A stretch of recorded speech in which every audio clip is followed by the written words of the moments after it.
serves children and families through and beyond their parents' cancer. We do have a week of camp, but it is also so much more than that. We have so many year-round support opportunities. Camp Custom is a national organization that was founded in 2011, but our specific chapter here in Central PA was founded in 2013. And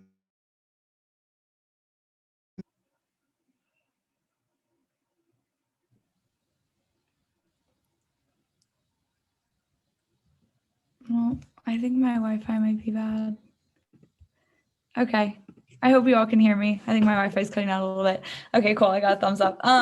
So why kids need CASM? So as Michael mentioned, we serve kids whose parents or guardians have been impacted by cancer. And this is a really overlooked population. So there's not a lot of support for this area. And there's over 5 million children who are really impacted emotionally and just in all aspects of their life by their parent or guardian going through cancer. So camp is a safe space for them to kind of reflect on that, have the opportunity to have counselors and others, campers listen to them without judgment, and also just get to make friends who are in similar situations. I know that that's sometimes hard to just talk about your parents' cancer, and camp is a really safe space to do that. Additionally, it's completely free to all of our families. So the week of camp and all of our year-round support activities are provided free of cost to all families, so it's no additional cost for them. It's really just meant to be a fun and safe space for the kids to just feel like kids for that 1 week and throughout all of our reunions and everything.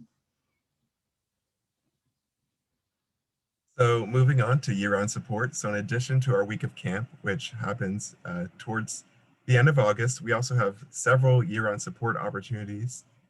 Starting off, we have reunions in both the fall and spring, which is just an opportunity for our counselors and campers to reconnect. We also have other year-round support opportunities like always doing something special for our campers' birthdays, bereavement support, monthly check-ins with our families, and sometimes we have families visit us here at Penn State, which is really awesome. Moving on to keeping the magic alive.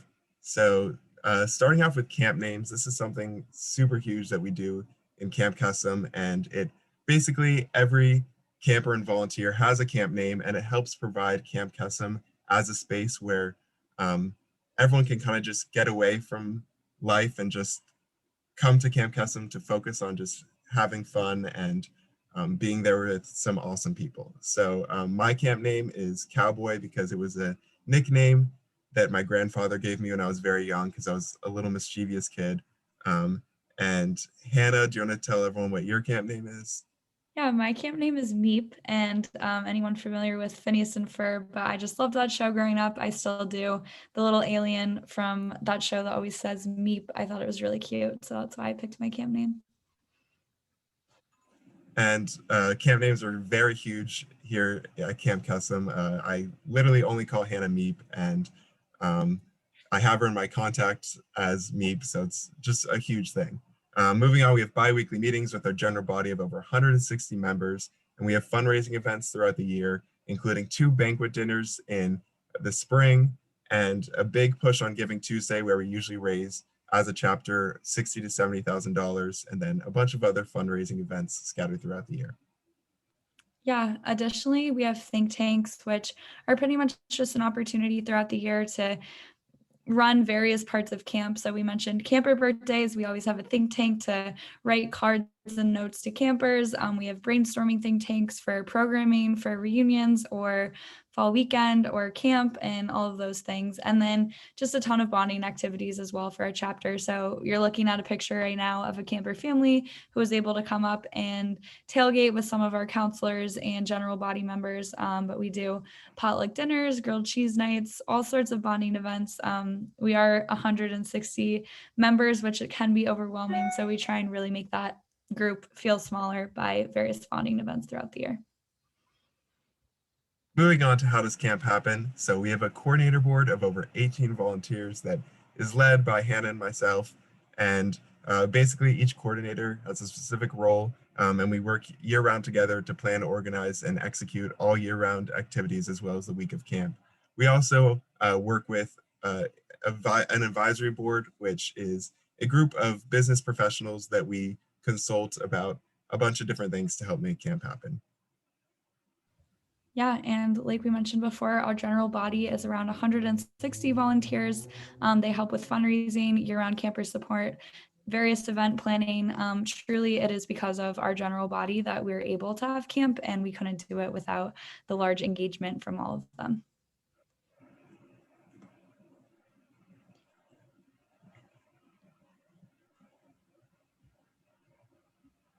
And then how you can get involved. So we just want to, as we wrap up here, say if any of this stands out to you and either you know a family who could maybe benefit from our mission, please reach out to us because we're always looking to support new campers, as well as any of you, if you feel like this is something that you would want to get involved in.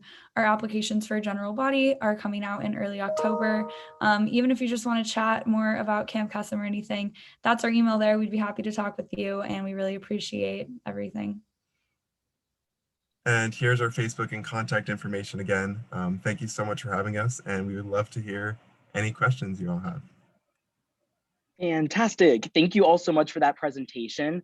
That being said, if you have a question for either Michael or Hannah to answer about Camp Kesem, please raise your hand and I'll call your name.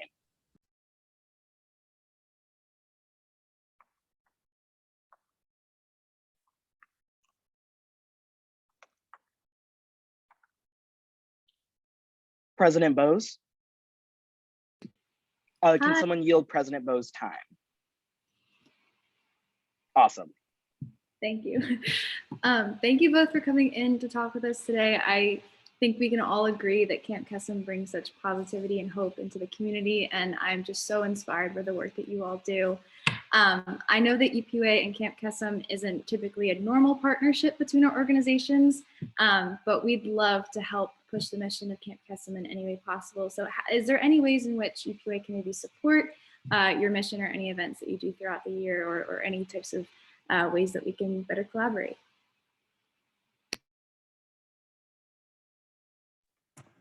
So something that is super important to making our camp happen is, of course, reaching camper families to let them know that Camp Kesem exists, and we'd love to serve them with this free week of camp and year-round support.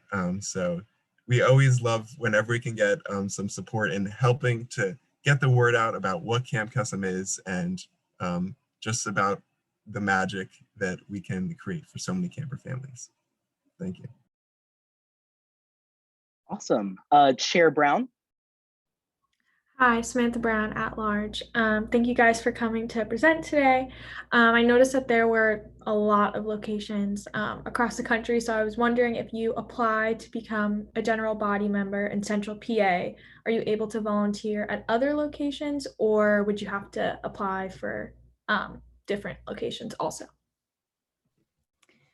Yeah, so that's a great question. So every chapter is kind of managed on their own. So there's a national nonprofit organization, and then national staff has program directors who oversee different chapters. So for our chapter here at Central PA, you would apply to be a general body member here during your time as a student at Penn State. And then if you wanted to, volunteer at a different camp or campus location, that would be a separate application.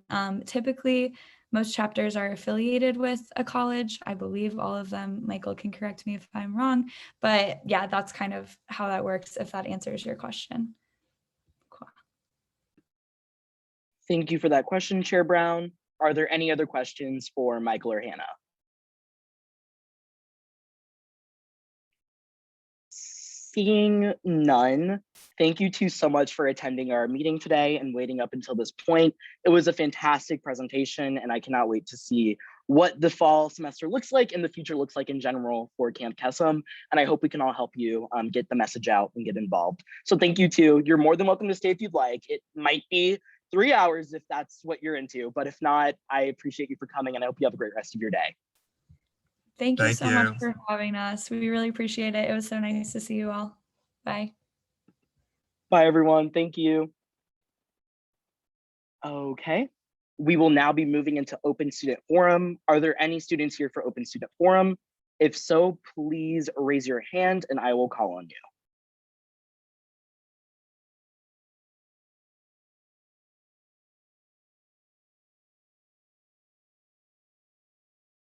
Okay. Seeing no students here for open student forum, we will now hear a report by President Bose. President Bose, you may begin whenever you're ready. Hello, hello. I hope you're all having a fantastic summer and definitely taking advantage of some time to relax and causing greatness in your internships. I know I'm taking advantage of the time to catch up on books and movies that I couldn't get to during the year. I don't know how we're already at the end of July, but I couldn't be more excited for the months ahead, especially to see you all. I've loved being able to hit the ground running and engage in many meetings over the past few months. For the sake of time, I'm not going to run down every item from my report, but you can see the exhaustive list attached to the agenda. And as always, feel free to reach out to me with any questions. I am going to run through some of the bigger updates though. So I've greatly enjoyed continuing to serve on the Presidential Recruitment and Selection Committee and will continue in this capacity into the fall as well. Outside of that, Vice President Rodriguez, Chief of Staff Jordan, and I have been focusing largely on solidifying the executive branch with the help of both steering and cabinet.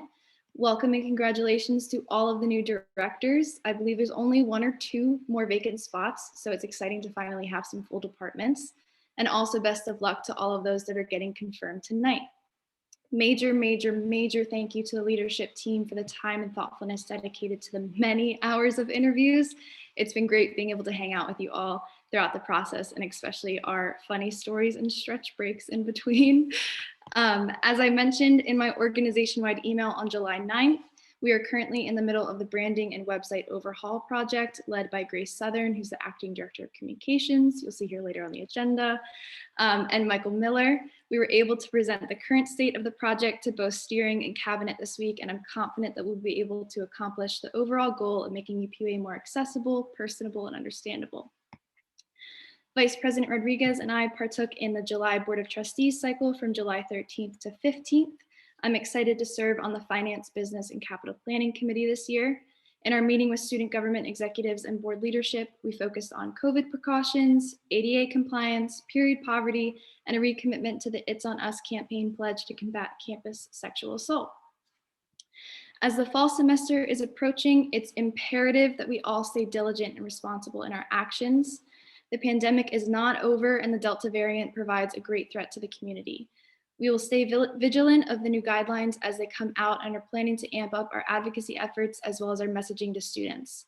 I cannot stress enough how important it is to encourage fellow students to upload their vaccination records to MyUHS. It is so simple and does wonders for easing concerns about the status of vaccination rates for the year. One of the easiest ways you can encourage students is by sending in your 15 to 30-second videos for the We Are Vaccinated video. I've only gotten 1 UPUA response so far and would love to see more. Finally, your mental and physical health is by far the highest priority as well. If you have any concerns, questions, stresses, things you're excited about, things you're worried about, or just want to hang out and catch up, please reach out. I am never too busy for you all, and I cannot wait to hopefully see you all soon. With that, I will now stand for questions. Thank you, President Bose. Are there any questions for President Bose? If so, please raise your hand and I will call on you.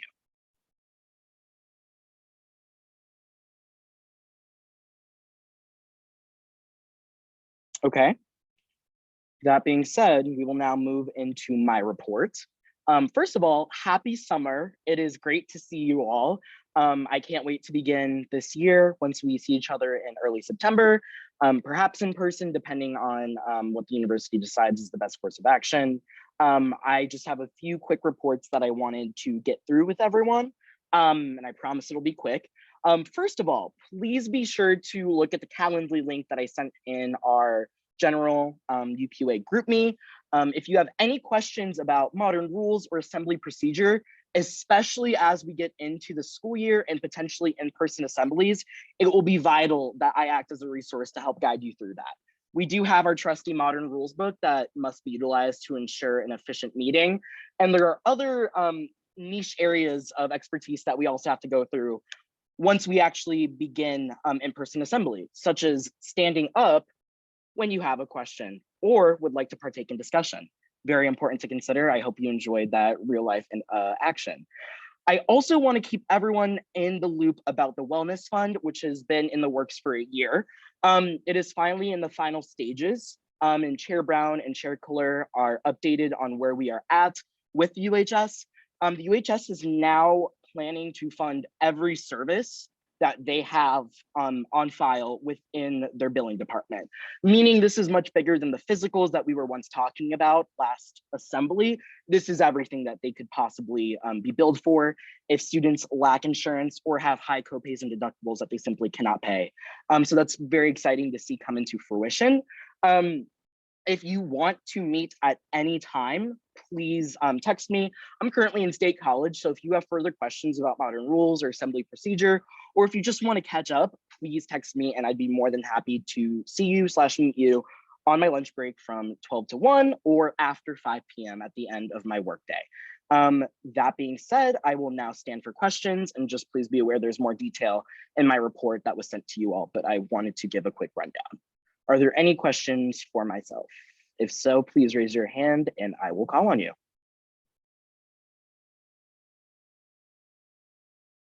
Okay. Seeing none, we are now going to move into liaison and affiliate reports. If you are a liaison or an affiliate, please raise your hand and I will call on you.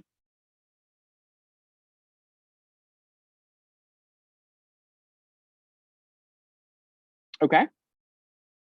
Seeing none and seeing no old business, we will now move into a 5-minute caucus breakout. Please get back here promptly in 5 minutes. Thank you so much.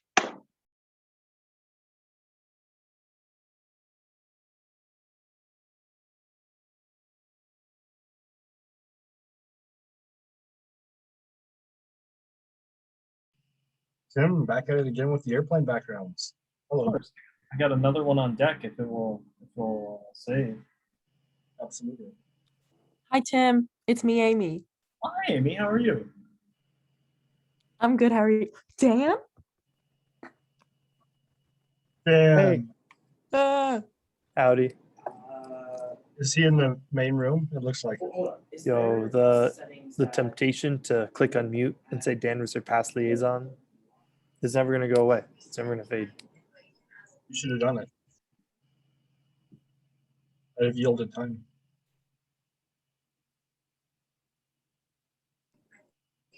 How are you guys? A little bit tired, You know what? I'm so well. but doing I'm well. so good, Dan. How are you? I'm splendid.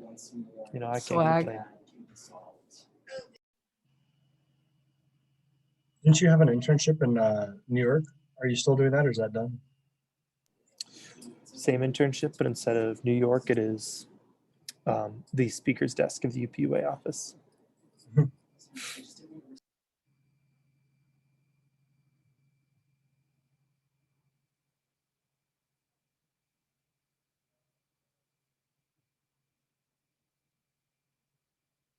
Wait, I was not paying attention. Did you say my name?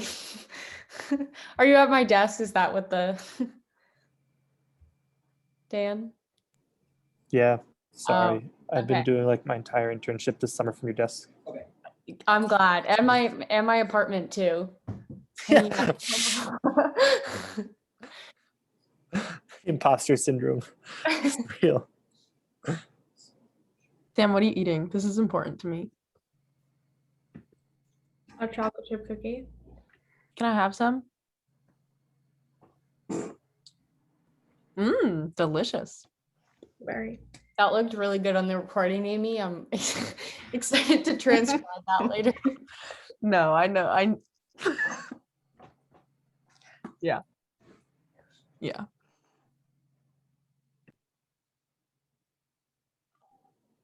Hey Tim, what kind of plane is that? This is a retrofitted Qatar 777 that was being used for cargo. Came into Pittsburgh a month or so ago. Crazy. Bro, that's crazy, bro.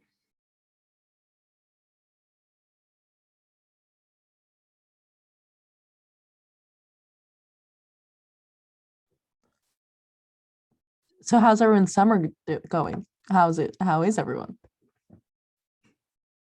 Wow, Amy, I feel like we're getting really close right now. Should I get closer or is Is it not close enough? I think No? it's just right. Okay, cool.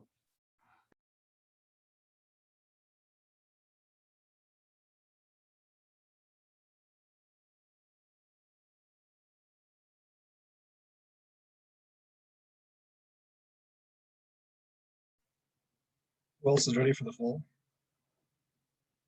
Emotionally, maybe not like, I'm definitely still not ready for that yet. I've got classes right now. I'm excited for the football season.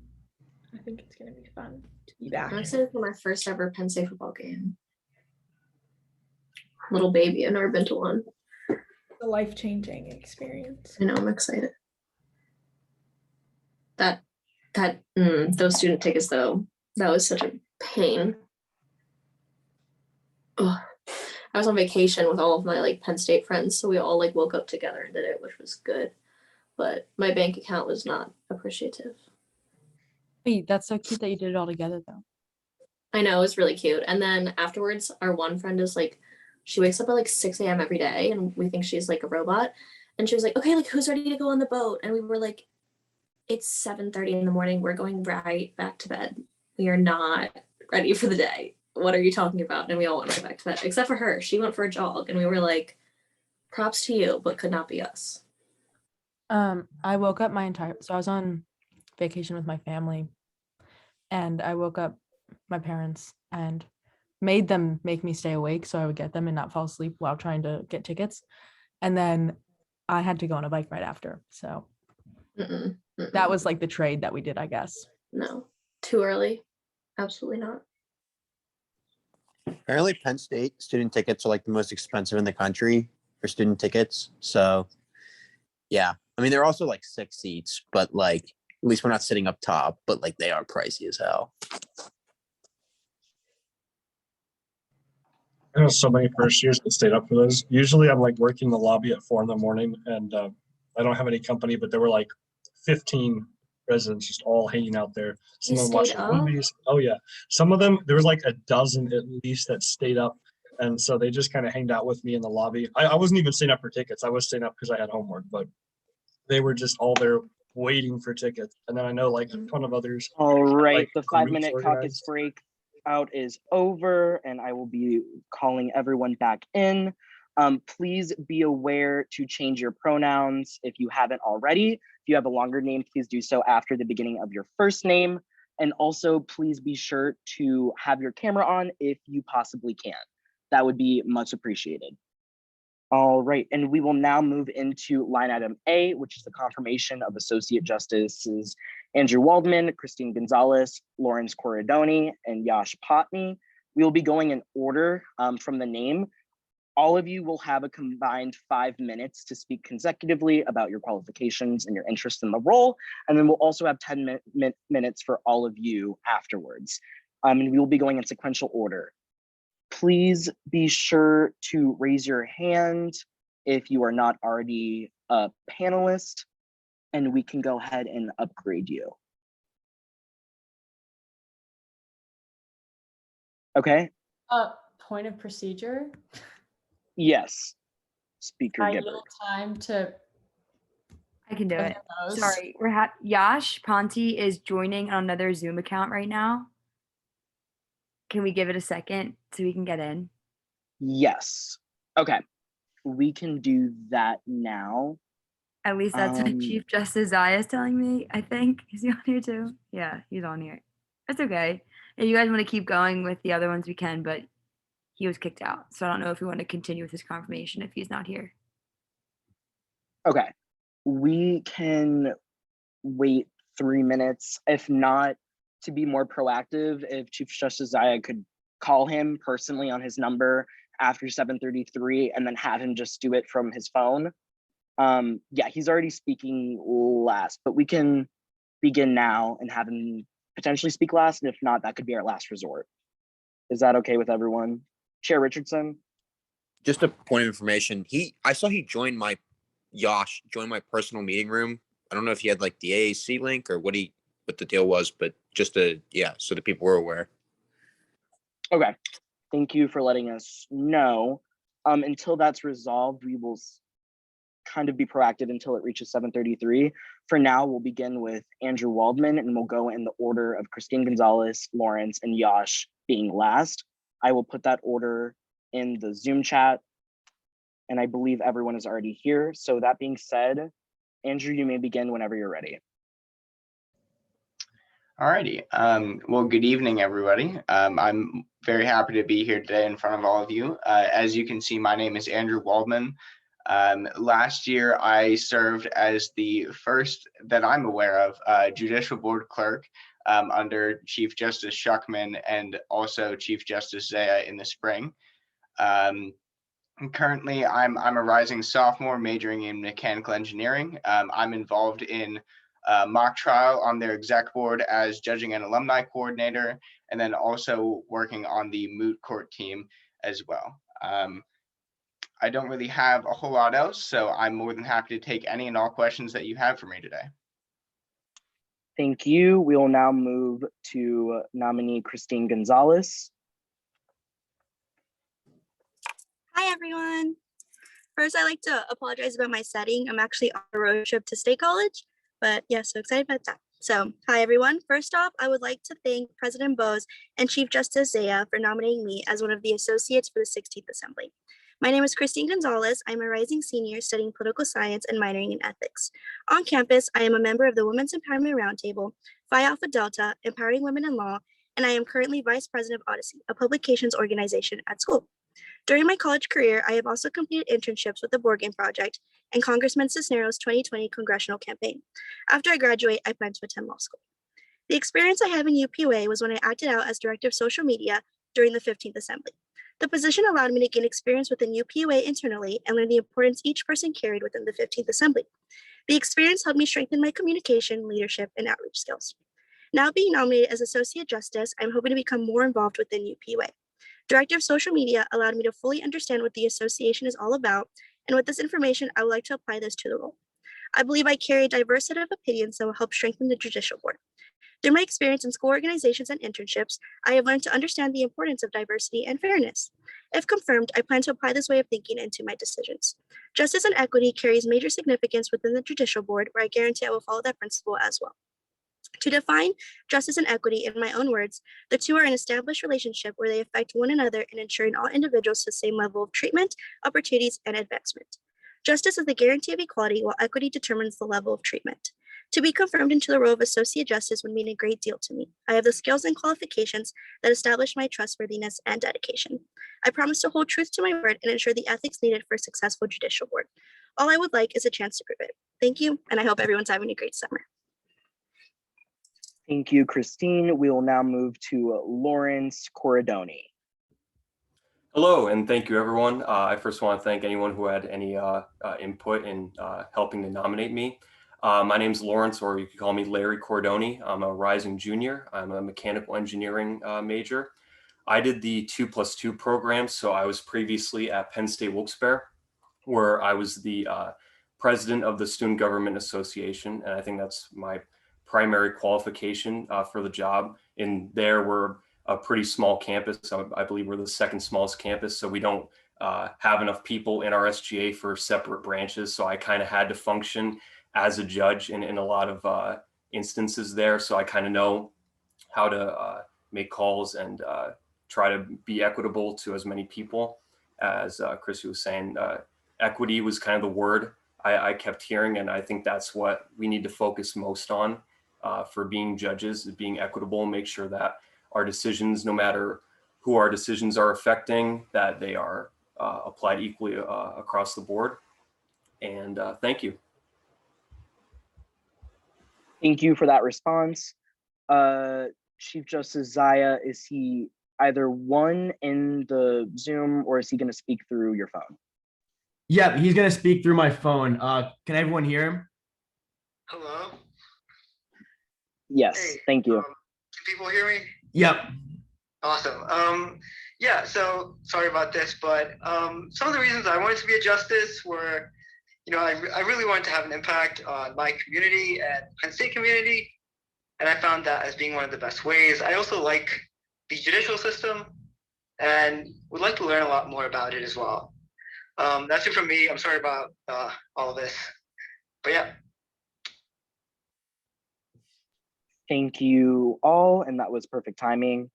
We will now move into the questioning period for any of the justices.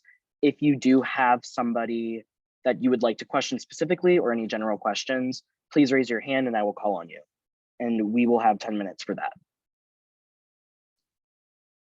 Are there any questions for the nominees?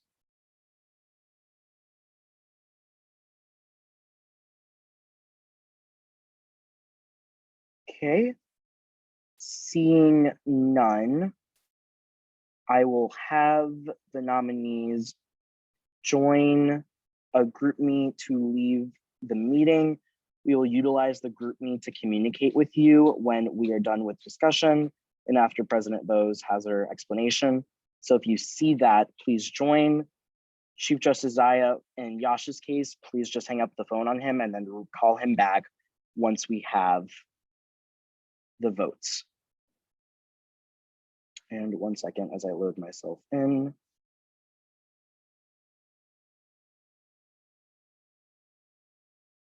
Is that link working for everyone?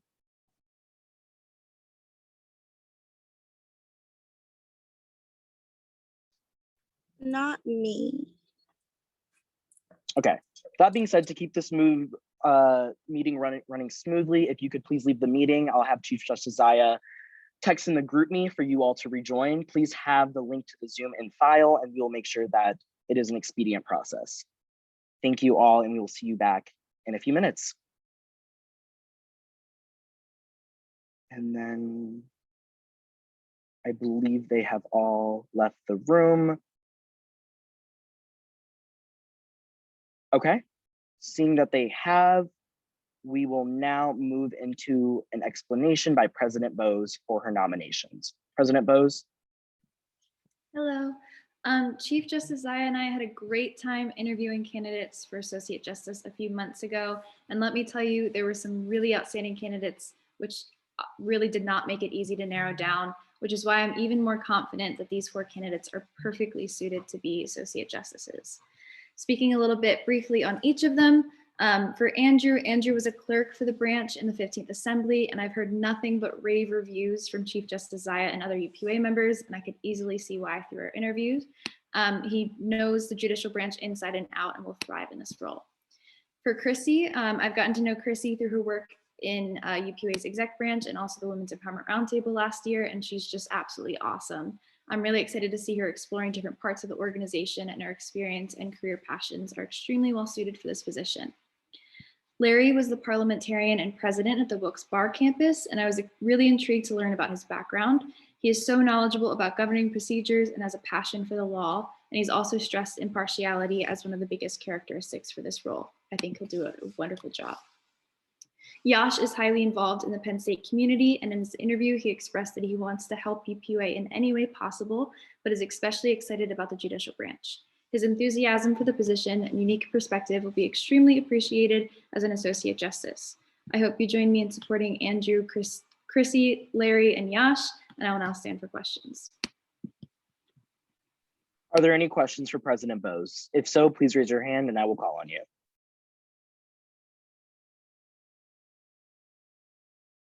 Seeing no questions, is there any discussion on the candidates?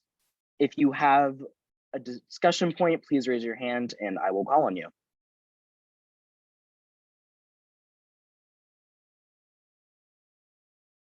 Chair Brown.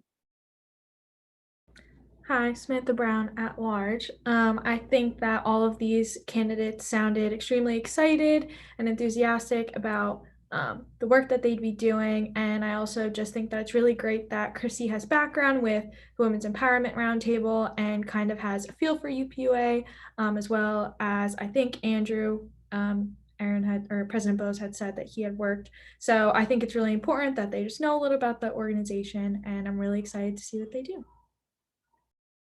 Thank you so much, Chair Brown. Representative Steger.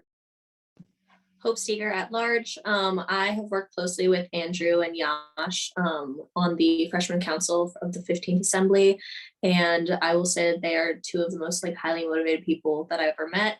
and I have full faith that they will be extremely fit for the job. Thank you, Representative Seeger. Is there any further discussion? Seeing none, we will now begin the vote. Seeing none, we will now begin the voting process. Please refer to the Teams, the General Assembly Wednesday group me to fill out the attendance form. That's right, it's time to fill out the attendance form.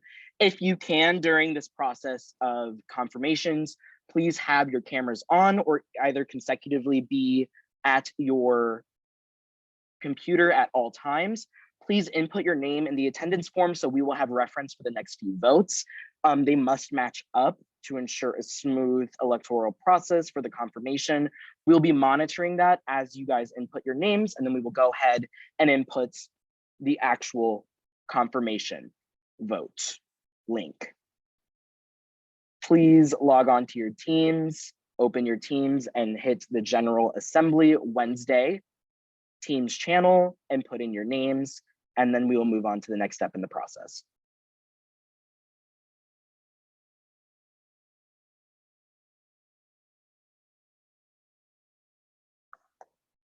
After you have done so, as you all know, please raise your hand so we can keep count of who has already voted.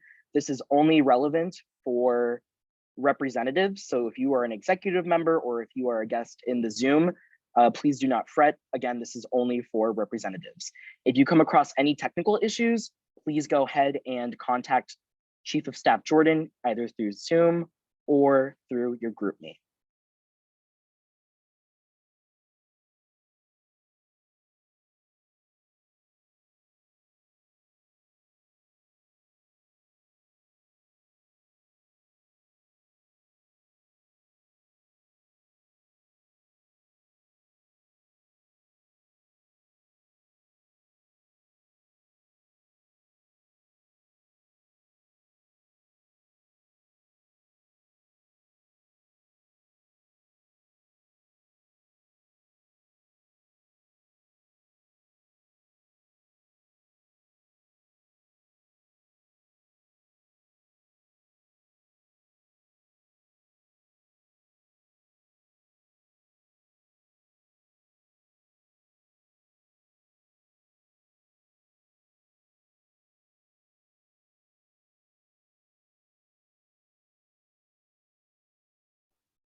Thank you all. We will give it one more minute.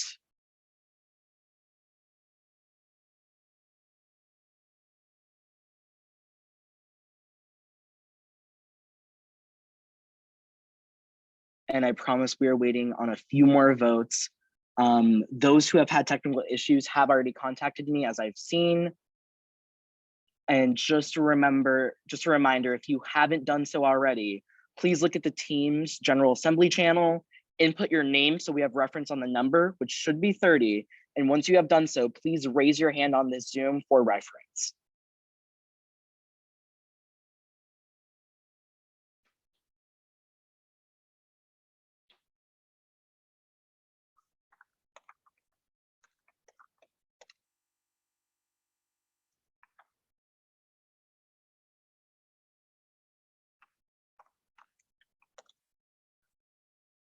Thank you to those who have explained that they cannot get into the attendance form. We will take reference of that in the counting of the votes.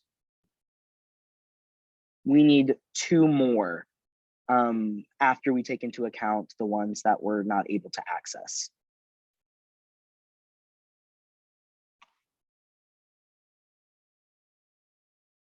And just for convenience, we will use this form for the next few votes.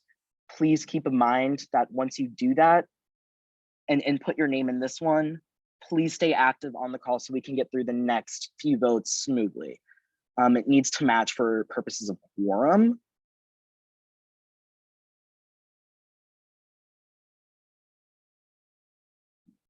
Representative Ingalls, Representative Batia, were you all able to access that form okay?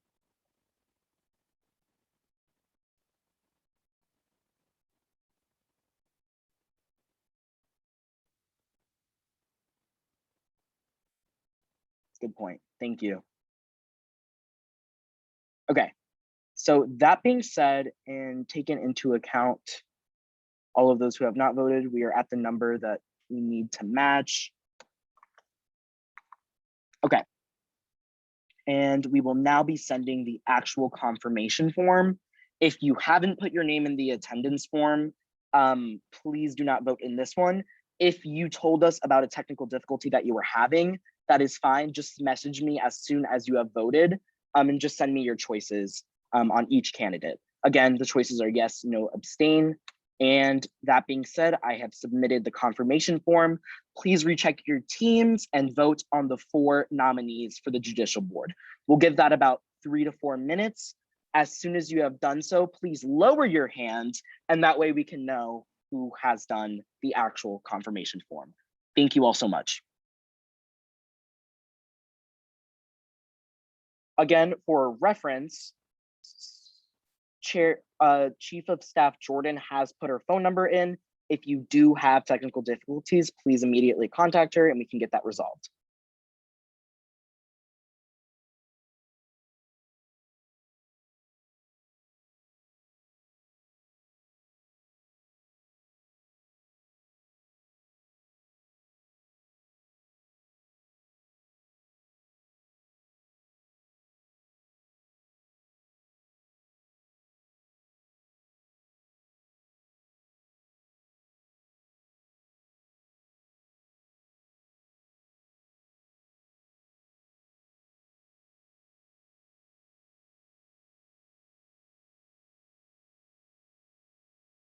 Fantastic. We are at 26, meaning we just need a few more. Again, if you are not able to access the actual form and you've informed me or Sarah, please text me so we can unofficially add your results to the actual vote count. Again, please do so at your earliest convenience.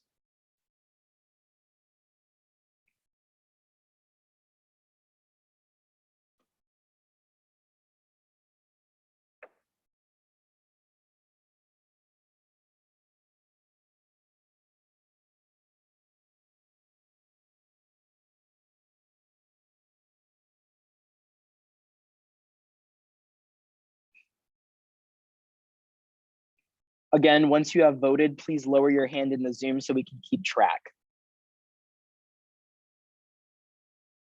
Okay, we are at 27 responses, meaning we need 3 more.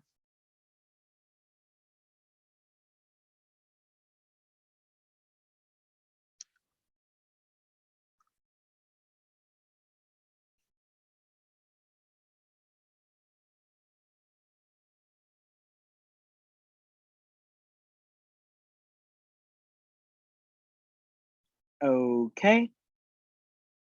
Has everyone voted? We are not exactly at the responses that were indicated in the attendance. If that is not the case, we are going to have to continue in the sake of time, which I would just not recommend for precedent. It would be nice to have record of those who are active and then those who are voting. If you have not done so already, we're going to give it 1 more minute to just put your votes in the new form that was sent on the teams. Please do that so we can move on and avoid any potential problems in the future. Again, I just want to use the attendance sheet once, and this would be great for reference. There are 29.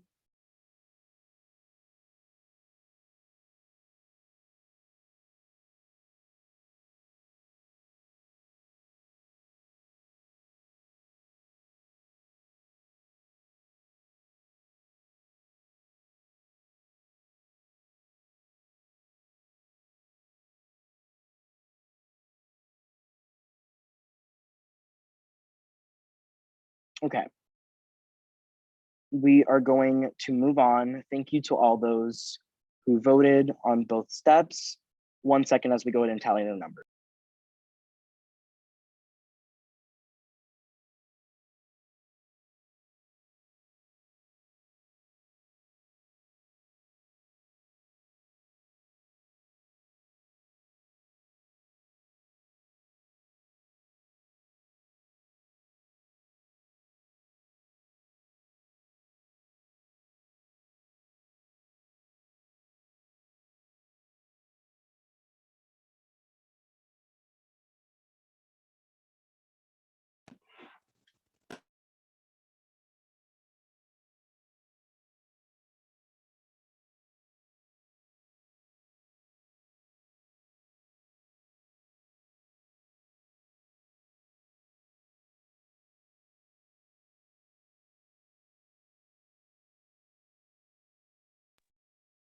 Okay, Chief Zaya, you can go ahead and add them back into the room and let them know that they're able to rejoin.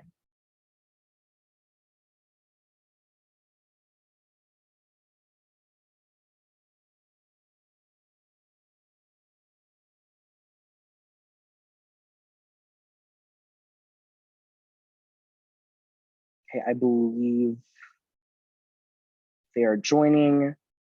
Chief Zaya, if you can just give me indication of when everyone has loaded on.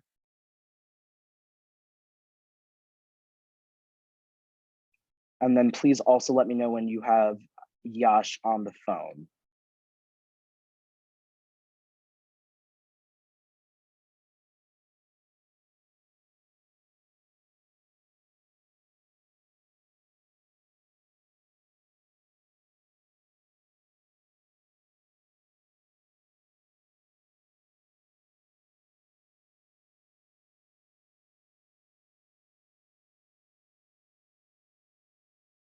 And we're just waiting on one more nominee. As soon as that nominee joins, we will announce the results.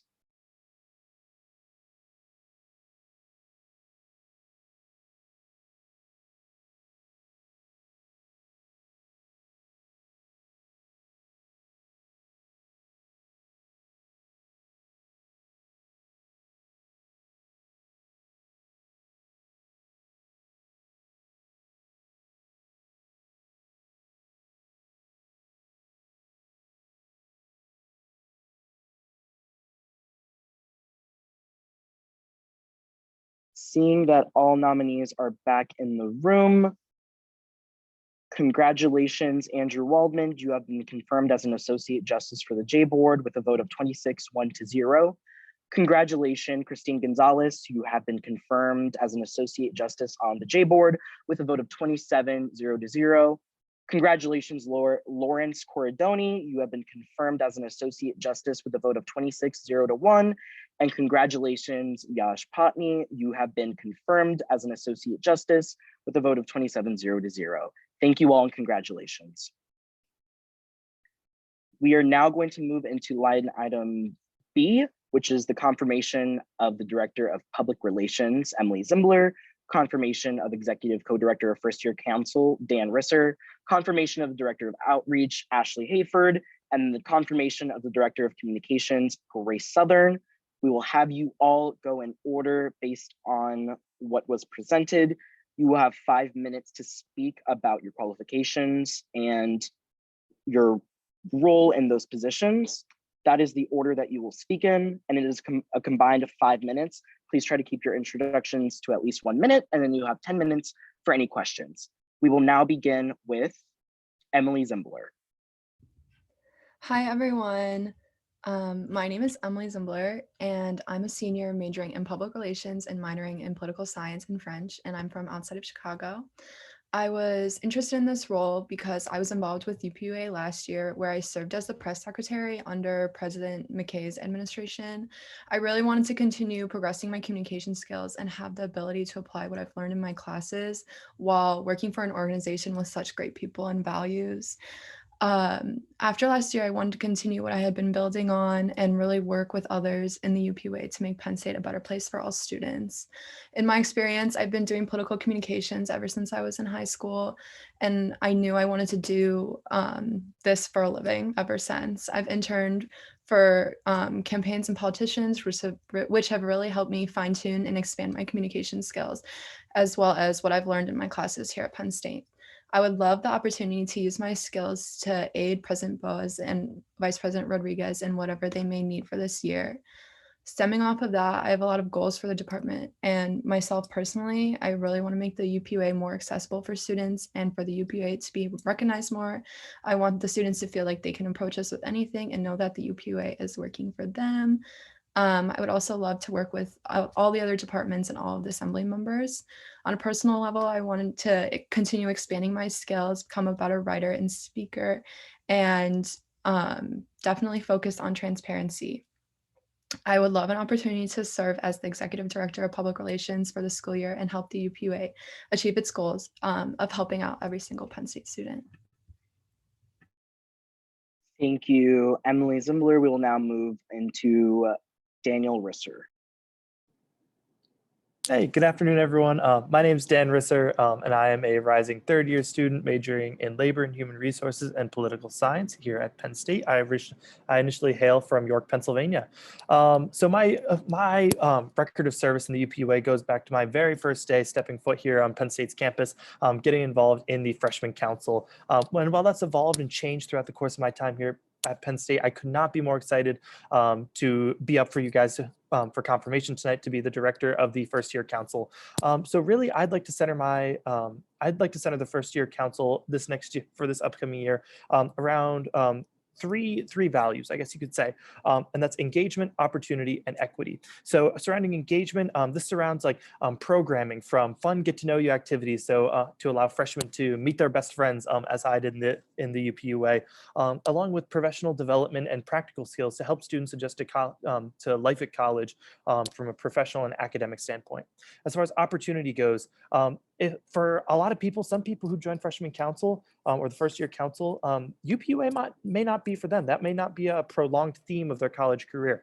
No matter what, I'd love to help them use my vast network here at Penn State that I've built throughout my tenure here to help people, no matter what it is, find their passion, find their club, and find their circle here at Penn State, no matter what. And finally, equity. So I would love, it's going to be so vital to myself and co-director Gary to make sure that every member feels welcome in this organization, no matter what branch, no matter what project they're in. That is always going to be at the forefront, making sure people feel welcome and included in this organization. So thank you so much for your time and consideration.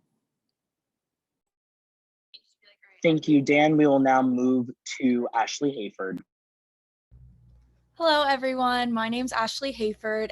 First thing, I just wanted to say I'm really grateful to be nominated to this role for the 16th Assembly as the Director of Outreach, and I'm super excited to continue my work upon my pending confirmation. I'm a rising fourth year studying digital and print journalism, and I'm minoring in political science. My start with UPUA is in the past, I attended countless UPUA meetings as a student journalist, which allowed me to understand the structure and importance of the legislative branch. And then last year, I had the pleasure of joining the 15th Assembly as the Director of Speechwriting.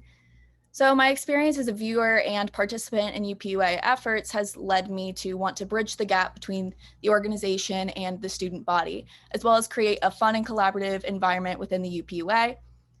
During my time as the acting director of outreach, I've loved working alongside Emily and Grace to create a new brand strategy for the UPUA so we are more accessible and inviting towards students.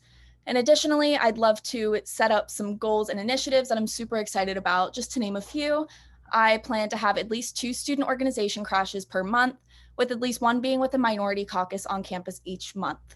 I'm also super excited to hopefully plan at least 1 UPUA event every 3 weeks, like resource drives, member meetups, and free food events, and also to collaborate with our very own first year council and others to create a lifeline between the UPUA and the student body. The efforts of UPUA are only as good as our ability to connect with students, and I look forward to being that person to create a safe, educational, and fun environment for students to learn about what we do. I'm also going to bring as much creativity to this role as possible, and of course, will always lend an ear to anyone who would love to chat about initiatives and connections with me within and outside of this organization.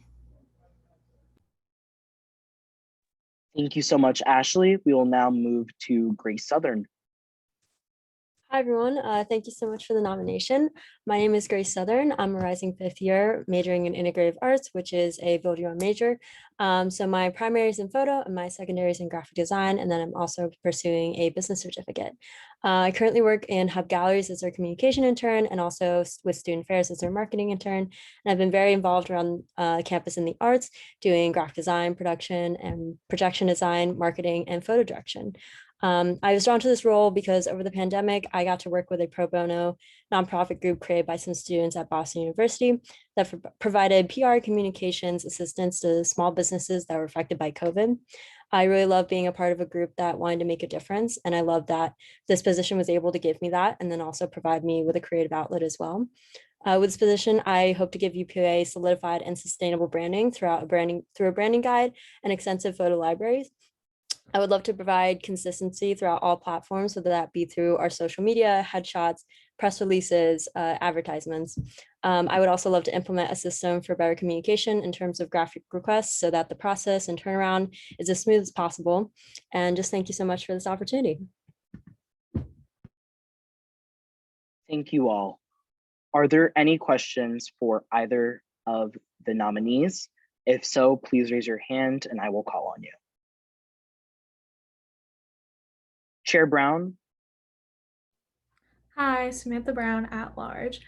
So all of you guys are candidates for positions that are executive directors and directors. That means that you will have people working under you, working next to you. So I was wondering if you could explain a position where you had a leadership role and how you will implement that into your new position. And I think you could just go in the order that you went in for your speeches.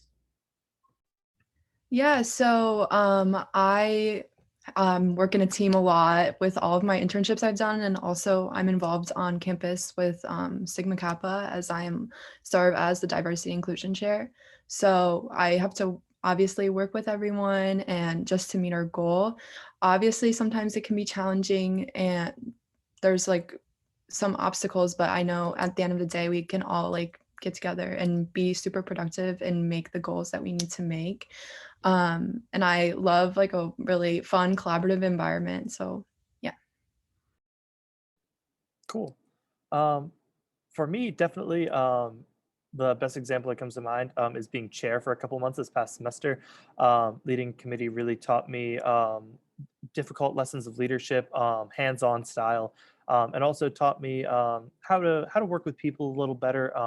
When how much you can get out of people and how to like respect boundaries, give people space, time, and empathy when working on some of the tough topics that UPUA is involved with. Yeah, so I've held some leadership roles ranging from like the Daily Collegian, Happy Valley Communications, Penn State Homecoming, and that kind of thing. And the biggest thing that I would take from these leadership roles and bring into this leadership role is that I always want to make sure that people feel heard and welcomed, especially on a large campus in the realm of outreach. I couldn't echo what Dan said better. I think it's most important to bring empathy to the table and make sure that everybody feels welcome. Yeah, so the first thing that comes to mind for me is that I've been very involved throughout my whole college career in the Penn State Thespians, and I've held multiple leadership roles with them, going from stage manager, graphic design chair, scenic designer, projections designer, and each time I'd have to work with very large groups of students, all from different backgrounds, and I really love the collaboration efforts between everyone to really respect each other and listen to each other's ideas and just come together to create something bigger and know that it's bigger than yourself and just supporting everybody. Thank you all for your responses. Speaker Gibbard. Yes, hello, Sydney Giver, College of Engineering. I have a question actually specifically directed at Dan, so the rest of you don't have to answer it. But I know, Dan, you were a chair last year for a part of the year, and obviously you're on the legislative side. And so you kind of saw how freshman council acted when we were freshmen versus how freshman council was last year. And I think that I see pros and cons of kind of like both ways, and giving freshmen the opportunity to have actual positions within the legislative side, or just more like solidified kind of paths. And I guess I was wondering, and maybe this is something to figure out with Amy, if you were to be confirmed and everything, but just what your thoughts are on like kind of combining those methods and what your vision is, I guess, for this year. Of course, that's a phenomenal question.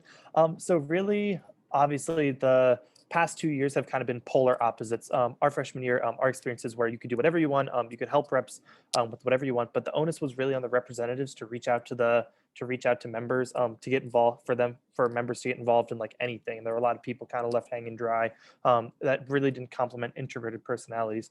However, this year, people would apply to specific positions under the McKay administration, either for a specific committee, branch, executive department, judicial clerks. Really cool programming there, and I love that aspect.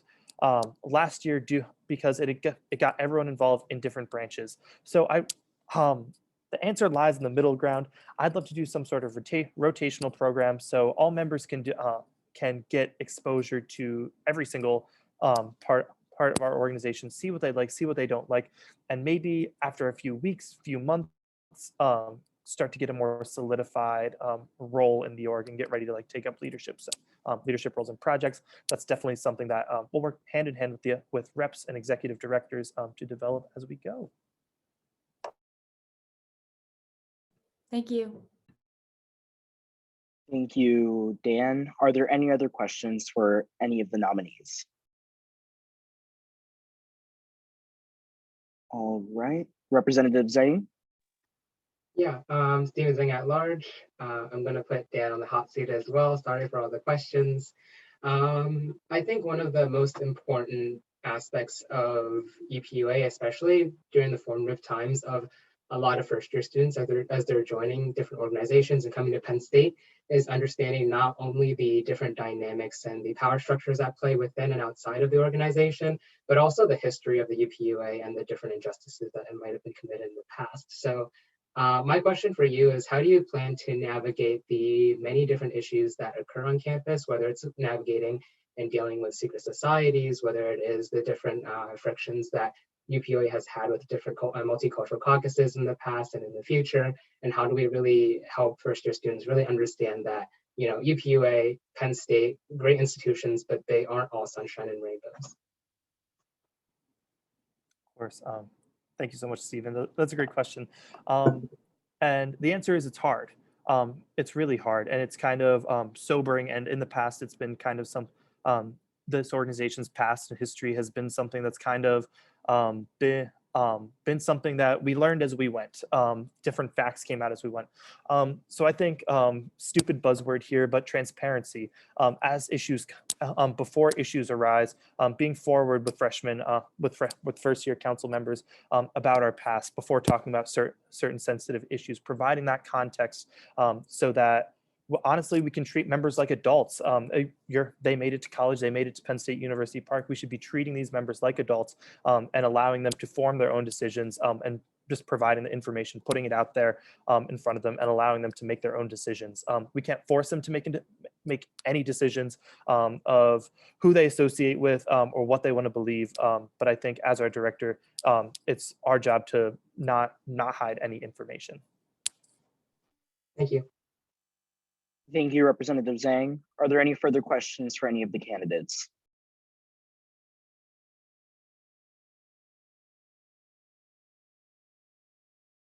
Seeing no further questions, I will now upload the GroupMe link that is working and that I am currently in right now for you all to join. Once you have joined, please indicate that you are about to leave so we can keep record of who is joining the GroupMe. As soon as discussion and explanation is over, I will invite you back into the Zoom via the GroupMe. Again, please join whenever you are ready, and please indicate that you are in before you leave over Zoom chat. Thank you.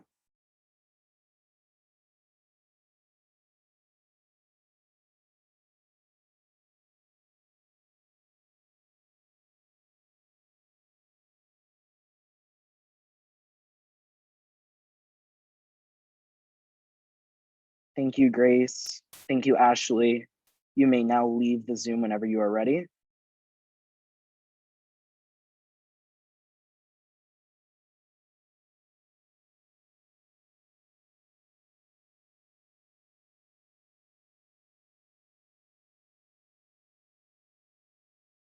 All right, seeing that we now have all of our candidates and nominees in the GroupMe, we will now move on to President Bose and her explanation on her nominations. Hello again. I'm going to run down in the same order that they spoke in. So starting with Emily. So as we have all expressed over the past few months, our ability to connect with the student body and community is our biggest priority, but also one of our biggest areas for improvement at the moment.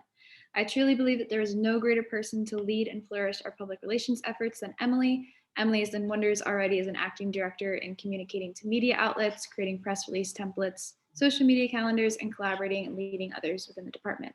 I hope you join me in supporting Emily. For Dan, there's just no one with as much enthusiasm, passion, and kind heart like Dan Risser.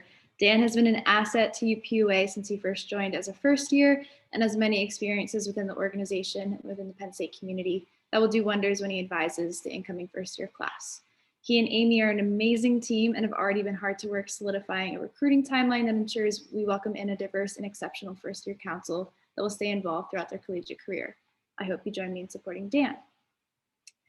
Ashley has also been doing such great work as acting director of outreach. She has so many great ideas for engaging students, amplifying our ability to effectively represent the student body, and ensuring that UPUA is approachable and accessible. She has expressed that her main priority is consistent communication with underrepresented communities, which is especially essential. I have nothing but the utmost faith that Ashley will thrive in this role and expand our outreach efforts this year. I hope you join me in supporting Ashley. And lastly, Grace. I have started calling Grace the queen of UPUA. There's literally not a thing that Grace cannot do. She is so intelligent about branding, marketing, social media, photography, videography. She does it all.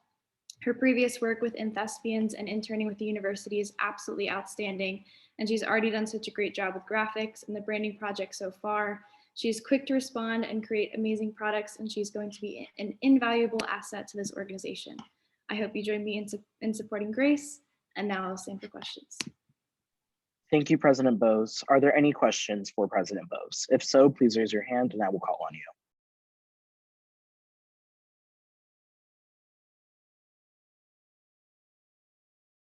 Seeing no questions for President Bose, we will now move into discussion on the nominees.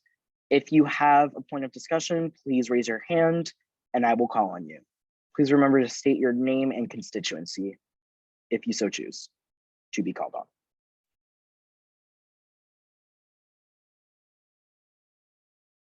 Speaker Gibbard.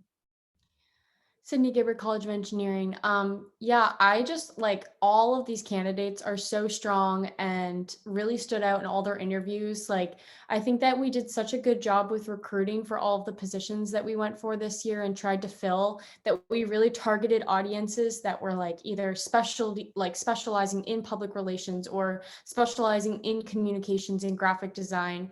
And I think that having those skills is going to be extremely important. And I know that UPUA's one main goal, so that like so many people talked about when I met with you one-on-one, was really trying to get the word out and communicating with groups on campus and like actually letting people know what UPUA is. So I'm so excited for this year to have like really great people to fill those roles. And I think that I really believe in all of these candidates for sure. Thank you, Speaker Gibbard. I will now move to Chair Brown. Samantha Brown at large. Just to reiterate what Speaker Gibbard said, we definitely deliberated and extensively talked about these candidates, and I'm so excited for them.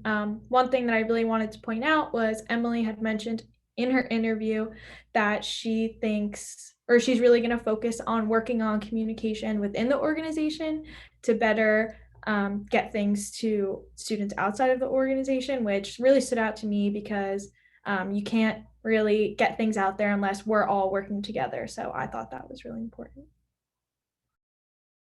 Thank you, Chair Brown. Representative Terry. Hi, Sean Terry at large. I would just like to say that all these candidates I think are going to be amazing in their roles, and I have full faith in their ability. Just want to quickly call out Grace Southern and Dan Risser. Grace is my roommate. She single-handedly designed almost every single PR piece, marketing materials for the Penn State Thespians for all of our shows the last 3 to 4 years. She is incredibly talented. She deserves everything in the world, and I'm sure she's going to do amazing in this position. And then Dan is just amazing guy, ball of energy, love him, really nice person, and can do anything that's thrown at him. I have full faith that he will hold this office to the best of his ability. Thank you, Representative Terry. Representative Zhang. Yeah, Stephen Zhang at large. As many representatives have said already, and I'll echo, I think that all of these candidates are extremely qualified.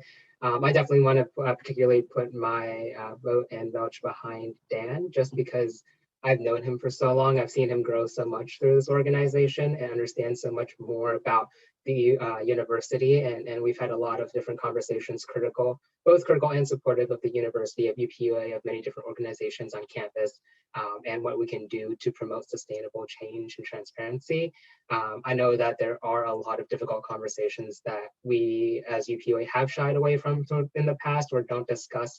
I think that Dan is one of those people who would be extremely qualified to bring it up and do it in a manner that is both educational and informative, but also is given the due respect for these topics that they really do deserve. Other than that, he's just an all-around great guy. When I go to Costco and I see like 6-foot tall teddy bears, I always think of him, and like that's literally who he is. So I'm so excited to see Dan really just excel in this position. Thank you, Representative Zhang. Representative Aja. Sam Alja, at-large representative.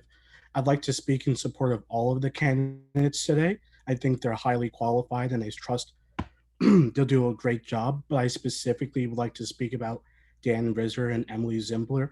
I've worked with both of them in the past and I trust that they'll be incredibly qualified to what they've done.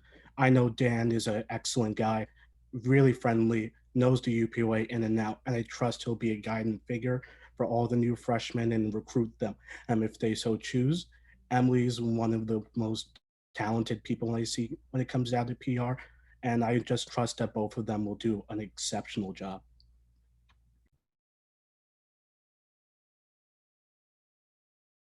Thank you, Representative Aja. Seeing President Bose's request, is there a representative that can yield her time? Okay, seeing that Representative Zhang yielded her time, you are set to speak. I meant to say this in my nomination speech, but just wanted to give further clarity on how many applicants there were for each position. Had to look back because it was early June. But for Executive Director of Public Relations, there were 2 applicants. Director of Outreach, there was also 2 applicants. Director of Communications, there were 11 candidates. And for purposes of steering interviews, we narrowed that down to 5. For Director of First Year Council, there was 1 applicant. Thank you, President Bose. Is there any further discussion on the nominees?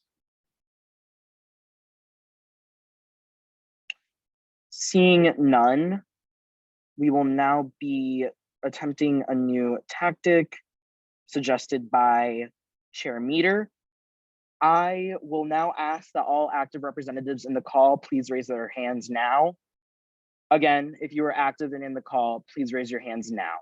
If you are not, please indicate that to myself over text or in the Zoom chat. Again, please raise your hand right now if you are an active representative within the call.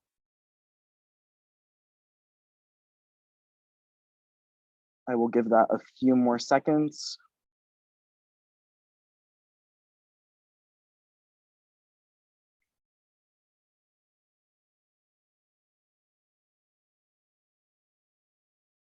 Okay, there are 23 active representatives within the call based on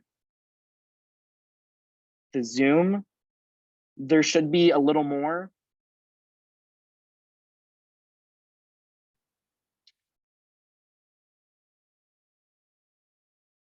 Again, I'm just gonna send a gentle reminder to those who haven't raised their hands already.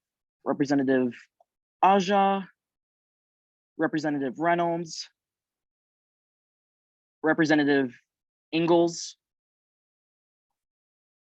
please raise your hand if you are currently active in the call. Okay, we are now at 26. Thank you all. I will now be sending the link to vote in the General Assembly Teams channel.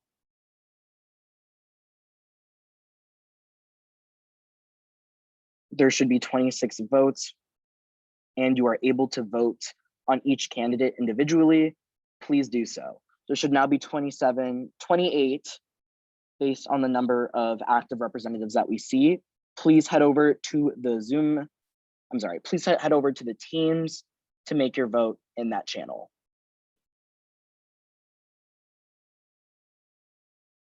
And there should be 28 votes based on what I'm seeing. Please stay here and active within the Zoom as we tabulate the count. Point of inquiry. Are Yes, we going Representative to, Nelson? Are we going to lower our hands when we vote? Is that saying the same? Seeing as some have already done, please go ahead and do that. I'm assuming the 28 was the maximum number that we have active in the call, so thank you for clarifying. We are at 25 responses altogether. Please go ahead and vote when you have the chance.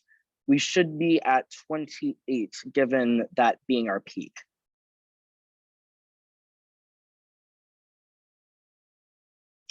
We are waiting on one more vote. Thank you for the quick responses.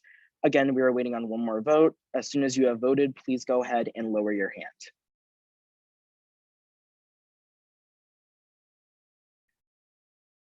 We have reached the amount that we were looking for.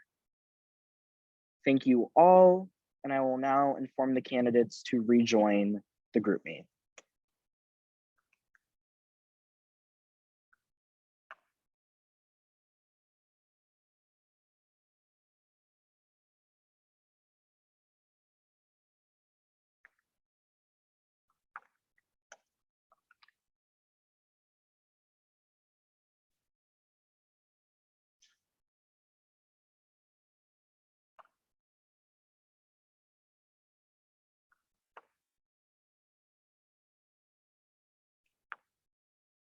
And for the nominees, as soon as you rejoin, please go ahead and let us know in the Zoom chat.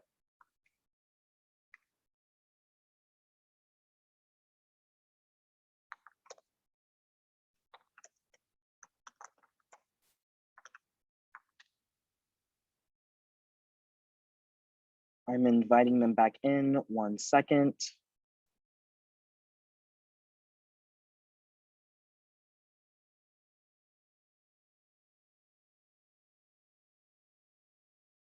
Okay. Seeing that all nominees are back in the Zoom, congratulations, Emily Zimbler. You have been confirmed with a vote of 26-0 for the Executive Director of Public Relations. Congratulations, Daniel Risser. You have been voted as the Executive Co-Director of the First Year Council with a vote of 27-1-0. Congratulations, Ashley Hayford. You have been voted and confirmed as the Director of Outreach with a vote of 26-2-0. And congratulations, Grace Southern. You have been confirmed as our Director of Communications with a unanimous vote. Congratulations all, and I look forward to seeing the work that is done this year. Moving forward, we will now be going into line item C, which is the confirmation of the Director of Academic Affairs, Robert Grotz, confirmation of Director of Governmental Affairs, Kiana Bingham, confirmation of Director of Justice and Equity, Rennie Richardson, and then lastly, the confirmation of Director of Student Life, Cade Miller. Each individual will have 5 minutes to speak about their qualifications and interest in the position. I will be posting the order in the Zoom chat so you're able to take reference. We can begin with Robert Grotz. You may unmute yourself and begin whenever you are ready. Hello, I first want to say thank you so much for giving me the opportunity to attend today's General Assembly meeting and for giving me the chance of introducing myself a little bit more. My name is Robert Grotz, and I'm a 21-year-old rising senior studying education and public policy here at University Park with a huge interest in international policy to learn more about the strengths and weaknesses that other countries may be facing when it comes to policy creation and making sure that most of the population is being taken into consideration in order to make the right decision that will benefit all perspectives. I was born and raised in Riga, Latvia, and lived there until 2009. Where I learned the native language Latvian and English at the same time while attending the International School of Riga, in which I was able to fully immerse myself in a very diverse community of students and teachers at a very young age. My love for learning about my own traditions and other cultures peaked during this time for sure. And I felt lucky enough to be a part of a community that highly encouraged students to have an open mind and perspective on the world around them. Even if I can't remember every little detail of what I've been able to absorb from my time back in Latvia, these experiences have shaped me into the person that you see before you today. My family and I decided to move to Boston, Massachusetts And after multiple rounds of interviews at 9 and 10 years old, I was lucky enough to attend Dexter Southfield School, a very well-known prestigious school around my area. This change was my first experience in what others may call as a culture shock, because of how different the American traditions were compared to my very old-timey songs and dances that I had memorized while I was living back in Latvia, living the easier life. While still going to school Monday through Friday, on Saturday, I attended a Latvian school with other Latvian Americans to continue practicing and strengthening our Latvian traditions and roots. After 5 to 6 hours of history and language classes, I would stay after school to attend the Latvian American Boy Scout troop, in which I was able to become what Americans would consider as an Eagle Scout, soon becoming my troop's leader not too much later. After 5 years of living in the big city, my family and I moved to Vermont, where I attended Woodstock Union High School, where my graduating class was made up of, I believe, 60 kids or so.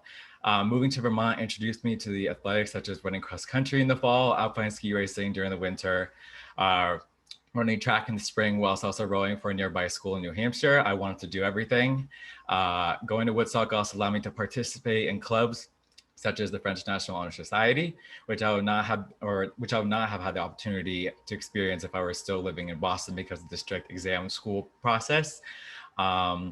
Soon enough, it was time to start my college career at Norwich University, a private military school located in Norwich, Vermont, as a pre-med major studying biobehavioral health and psychology.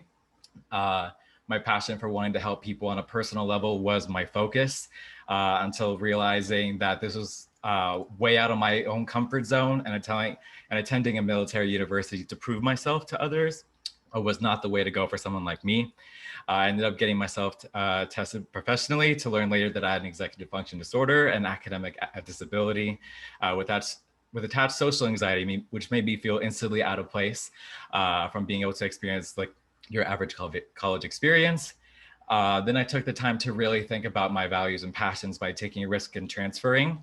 I soon found Penn State and fell in love with it instantly. I started at Penn State Lehigh Valley my sophomore year, continuing to study biobehavioral health and psychology, until realizing that just a semester later, I'd be changing it to education and public policy, where I am now. As much as I had the lingering thought of not being able to help people on a more personal level, that soon changed once I started my internship with Shaylee Severino, located in New York City. You may know what I'd be referring to when it comes to districts. You represented District 32 if you're from that area. But as someone who has only visited New York City once a few years ago, I had absolutely no idea what I was getting myself into. But it was an experience I definitely wanted to be a part of. After a month or two of writing and editing policies for a campaign, I was promoted to Deputy Director of Legislative Affairs and was able to now finalize policies and work with the communications team on methods that we could use in order to get the campaign's word out by documenting it on social media pages, website, or by going out general public by campaigning on the streets. One of my favorite stories of this campaign was when I was woken up by a phone call from my supervisor at 8 a.m. telling me that an entire block in our district burned to the ground, leaving 20 families homeless. And then following the tragic event with that fact that I was the only one available at the time to take responsibility of what had happened. As much as I may have been definitely freaking out at the moment, I was able to use my instincts and what I learned throughout my college career so far and this internship to get everything done as efficiently, as quickly as possible. After a few stressful hours, it was confirmed that those 20 families were safe and avoided sleeping on the streets, which I would say was one of my proudest moments of my 21-year-old life so far. And I really just take that to heart and think about that every day. With all these amazing opportunities and challenges that I've had the chance to experience at such a young age, it has helped me develop my own values and passions in ways I never would have predicted. Even after a year being at University Park, I can say that I've really enjoyed seeing the person I'm becoming because of my positive and open mindset. I've been able to conquer the fear of feeling isolated because of my academic disorder and language barriers by creating a system for myself that works best for me in the classroom or on Zoom right now, right in front of you. As a director of academic affairs, I strive to make sure that all perspectives are being heard when it comes to making a community-wide decision, allowing those outside of UPUA to feel free to connect with us to make sure that all concerns are being addressed and taken into consideration. As much as that we may be seeing the light at the end of the tunnel due to the end of COVID-19 and its strict stay-at-home restrictions, our next challenge is addressing the concerns of students who have suffered emotionally and physically, severely impacting their mental health and ultimately their academic performance. I hope to help create an environment where everyone can feel welcome to share their stories and hardships without having the pressure of feeling you're alone. We're here to work on these issues together and to come to a fair community-based conclusion that could benefit all personalities, perspectives, and stories. Thank you very much. Thank you so much. We will now move into Kiana Bingham's speech. And just a reminder, we're gonna just have to regulate the 5 minutes more strictly, but you may begin whenever you're ready, Kiana. Hello, everyone. My name is Kiana Bingham, and I'm currently a rising senior studying political science and African American studies with minors in Chinese language and economics. Although this will be my first year within UPA, I am no stranger to leadership or advocacy. Within Penn State, I served as a mentor for the Division of Undergraduate Studies Engaged Scholars. I was on the Leadership Council for the MRC. I was also the historian for the National Council of Negro Women, then went on to become a 2-term president for the same organization. In addition to my presidency, I am also the executive director for the MLK Commemoration Committee. Outside of Penn State, I have also interned for a congresswoman. I have also interned for a congresswoman, worked on a congressional campaign, and served as a project intern for a nonprofit organization targeting the homeless population and addressing the issue of food insecurity within the inner city of Philadelphia. I am here because I care about change within Penn State. I have dedicated my college career to fighting for the voices of the unheard and exposing the wrongs of the past. In my position, I hope to continue to fight for the communities who are often silenced. The Director of Government Affairs, I hope to encourage and inspire more people to come and advocate for themselves at Capitol Hill Day. Hope to learn and grow from other people and their experiences, learn from other marginalized communities, and work to make Penn State feel like a home away from home for everyone. I want to make sure that to be happy in Happy Valley, there isn't a criteria, and the goal of happiness is achievable for everyone. I hope that when every student comes to PSU, they can grow more in 4 years than they have in their whole entire lives, and they won't feel stunted in their growth because they feel unseen or unheard. I want to help Penn State create amazing people that we all see this world needs more than ever, and I hope that we can do that together. Thank you. Thank you so much for that speech. We are now going to move to Rennie Richardson as the nominee for the Director of Justice and Equity. Hello, everyone. Good evening. My name is Rennie Richardson. I am going into my junior year as an integrated Master of Accounting student here at Penn State. I serve as a Lion Ambassador, a member of Transforming Education Steering Committee, and a member of the PEP Band. I am so grateful for the opportunity to be back another year in the UPUA, serving our student body. I am excited to be able to get a full semester of work in this position, as when I was confirmed last spring in March, it was right before the administration switched, so I couldn't get much of the work I planned to do done. So I'm very excited to start with this full fall and really get work going. I want to work collaboratively with everyone within the UPUA as Director of Justice and Equity. Most importantly, working coherently with the Committee on Justice and Equity. Already meeting with the chair, we plan on ensuring that the members of the department are supportive to the representatives, and they're also likewise, the reps are supportive to our department. We want this to be a working team that can rely on each other. My experience with working with the Office of Educational Equity and having mentors that are able to aid me in equity work at Penn State will help me with this role. But I also want you to know that having a team that is well-versed in all aspects of justice and equity will be the most impactful for success. So my goals for this semester is to, alongside Erin, Najee, and Sarah, create roles within the department that align with the committee's initiative tracking form. This will mean that our roles will cater towards gender equity, disabilities, racial justice, and so on. So it will strengthen the collaboration as representatives, if they're working on a certain resolution, can reach out to someone within our department. I also plan on attending committee meetings so I can report back to representatives' needs to my department and the executive branch meetings. So in the end, I believe that success will come from good communication and collaboration this year. I'm so excited to see all the work you all do, I do, and my new department that will be formed this fall. Thank you. Thank you, Rennie. We will now move to Cade Miller, who is the nominee for the Director of Student Life. Hi, everyone. I'm Cade Miller. I'm a second year studying broadcast journalism, and I'm from Inwood, West Virginia. First of all, thank you for my nomination. I would say my why for this director position is because I am an orientation leader this year, virtually, of course. And we did extensive training with the Title IX office and the CAPS office, and we are very we teach the students on what resources they can use in whichever reason they would need to. So I would say this is a great thing for students to know. We do tell them at orientation, but I can assure, like many of students, we don't really pay attention during orientation, but we can always advocate for other offices that are necessary. These are uncomfortable conversations, especially with the Title IX office, but it's a necessary conversation. With that, there's also with the safety, we can advocate for on-campus safety as a committee. We can also inform students of involvement on campus with other organizations who are looking for students to be involved. And of course, that we can be a great advocate for them as the student government. But yeah, that's pretty much all I need to say. I thank you for everybody for listening. Thank you so much. I appreciate all of your responses. I will now move into questions for the nominees. Are there any questions directed to any of the nominees? If so, please raise your hand and I will call on you.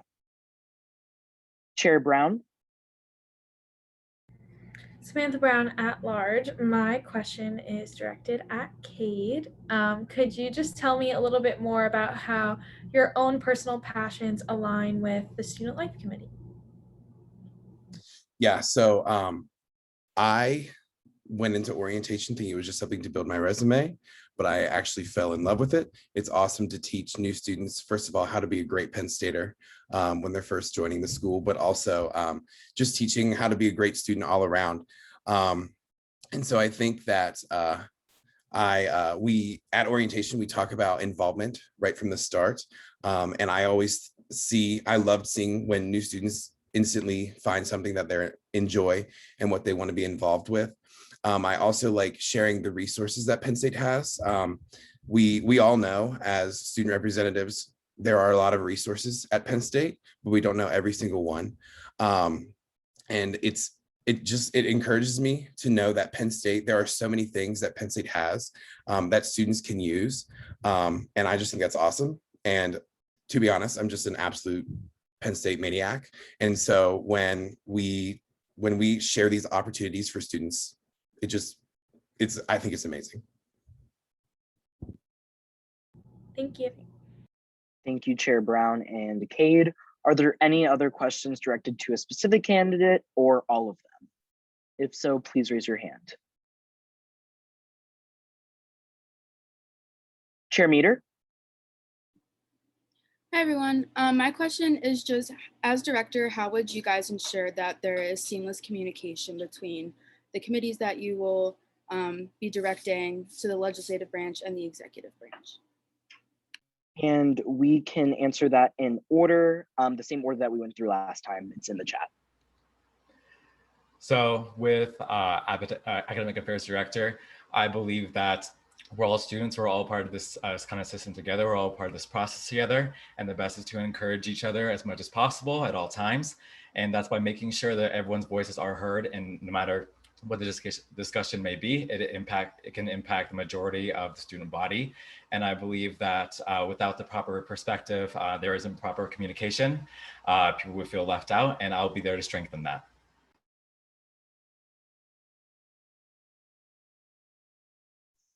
Thank you. I think the best way that we can ensure communication, I think personally in my other roles, I've learned that if we like each other, we talk a lot more to each other and we can help each other a lot more that way. So just kind of creating a positive team working environment, that you feel comfortable to use your voice, say something to me. If you don't agree with something that I said, if you feel like something I said was offensive, I feel like something you said was offensive, we can just come together and talk about that. I feel as though that's the best way to communicate when you actually know the people that you're around. So I'm super excited to be back in person. I feel as though I don't know how comfortable people are or what's the plans, but just having in-person meetings can definitely strengthen communication, because I know personally not to do it purposely, but I look at my phone and I see the message and then I don't respond. And I know that happens to me a lot in my leadership roles. So I just think that us seeing each other in person, getting lunch in the hub could possibly increase communication. Just liking each other, honestly, would be the best way to go. Yeah, similar to Kiana, I believe that in order to strengthen communications and teamwork in a group, it's really important to get people that actually like each other and also want to work with each other. So I really want this year for my department to really become friends, because when they become friends, you work harder, you work better together. And I think that's a really important thing, because we're doing work for the student body, but we also want to be friends with each other. We want to get to know each other and make friends along the way. So I think that would be an important way of getting people to work together and collaborate. Another thing I also want to emphasize is that in terms of communication and such, I really want this department to be open doors. I really want anyone to just, if you have any concerns, questions, come to me. I'll have meetings with them weekly, and our department meetings will be bi-weekly, so allow them to be able to come to me anytime they have any issues or concerns. So it will allow it to be really open and transparent. I'm going to hop on the team building bandwagon as well. I do think a team works better when they know each other. The communication should be open yet honest to anyone that is involved with the committee, but also with Penn State's student life and student affairs, we can work closely with their offices, with them. And once we work with them, we can work with our committee and then go beyond that. Thank you so much for all of your responses. Are there any further questions for the candidates? Seeing none, I will go ahead and load the GroupMe into the chat. I will ask that you all join this GroupMe, and once you do join, to please just inform us in the chat. I am sending the link now. And this is for us to let you know if you've been on earlier, whenever the discussion is over and whenever President Bose has finished her explanation. So please join that GroupMe whenever you get a chance, and we can continue on. Okay, thank you, Rennie. As soon as you give us confirmation that you're in, thank you, Robert. You may leave the Zoom. Thank you, Cade, and then we will inform you.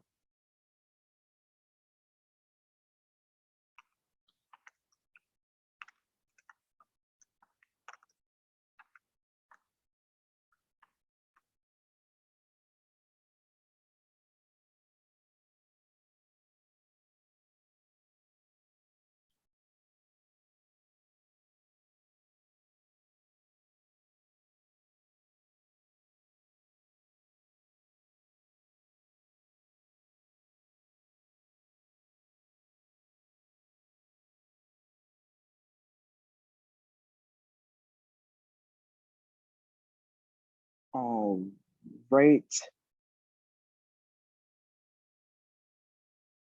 And Kiana, if you're having issues, you can just text me at this number. That's my personal number, and I can just personally tell you whenever to let you back in. Sometimes it gives people problems. Oh, perfect.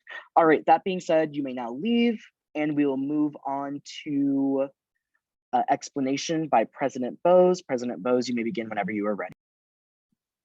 Hi, me again. Please bear with me. My contact's split in my eye, so I'm going to try and see, but doing my best. So for Robert, I was blown away by Robert. He brings such an authentic but experienced point of view that I think will greatly assist the Academic Affairs Committee. He's an education and public policy major, and I believe that his academic background and internship experience areas are so well suited for a director of academic affairs. Specifically, in his internship, he has led Policy 101 workshops, which could easily be translated into assisting the academic rights campaign or even just general understanding of Faculty Senate and its many policies. I hope you join me in supporting Robert. For Kiana is an amazing advocate and so knowledgeable on a wide variety of topics. I had the privilege of working with her last year through the Women's Empowerment Roundtable, and she is just amazing. In her interview, she specifically talked about wanting to stay in constant communication with politicians and legislators, which is something that Chair Meter has expressed was a goal of hers for the year and something that Kiana would excel in executing. She is also very passionate about voter registration and voter rights, and I think she's going to do wonders for the committee's efforts this year. I hope you join me in supporting Kiana. Sorry. For Rennie, no one can put a smile on my face quite like Rennie. Rennie brings such a positive attitude to every situation and approaches every project with a holistic point of view. His passion for justice and equity is astounding, and he has so many great ideas of how to best assist the committee and expand its capabilities in regards to serving the community. I hope you join me in supporting Rennie.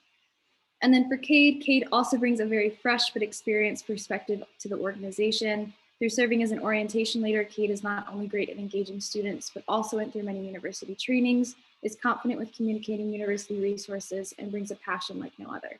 Student life will be able to take it to the next level with Cade, and I'm excited to see the collaboration with the committee this year.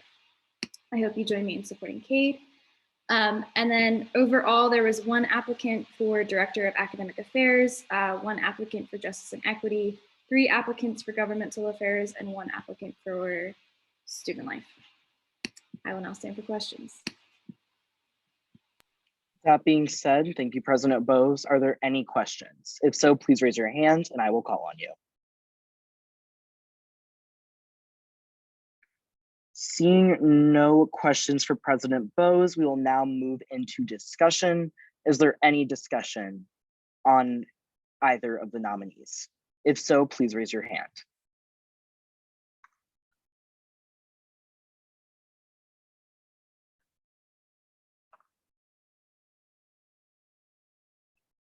Okay. Seeing no discussion, we will now begin the vote with the same efficient process that was conceived by Chair Meter. If you are currently active in the Zoom right now, please raise your hand. Awesome. Okay. All right. Again, if you are currently active in the Zoom, please raise your hand so we have a proper count.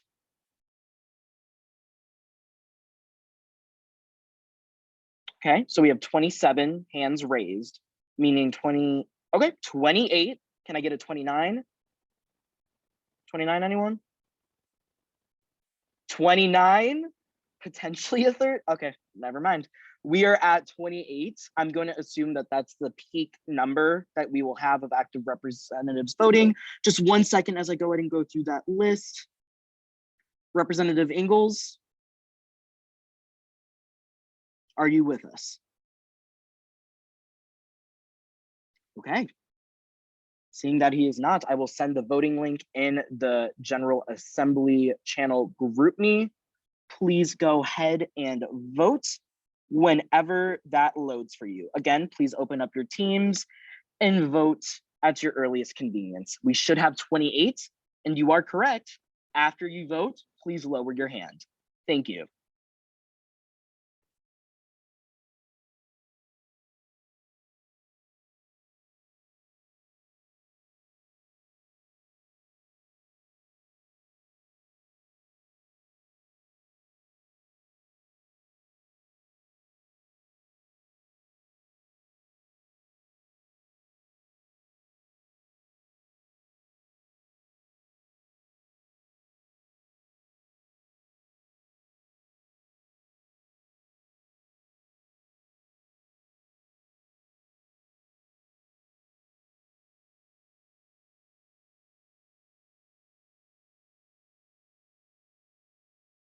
Again, as soon as you vote with the form, please lower your hand on the Zoom call so we can keep count.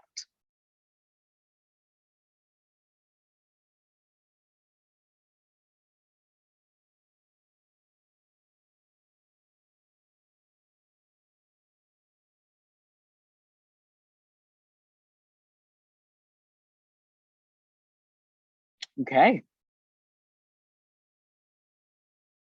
All right, and I just want to confirm Chair Kohler and Representative Quinn, just wanted to confirm you all voted. Okay, thank you. Perfect. So we have the number that matched. Thank you all. We are going to go ahead and invite them back in. Again, thank you so much for your expedient responses.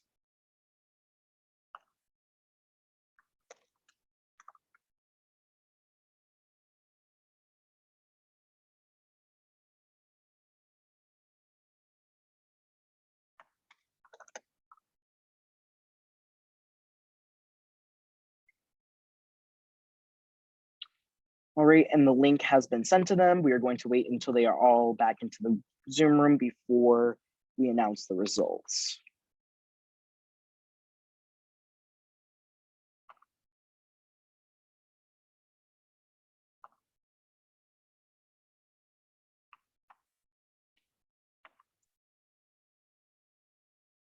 Okay, we are now waiting for just one more nominee.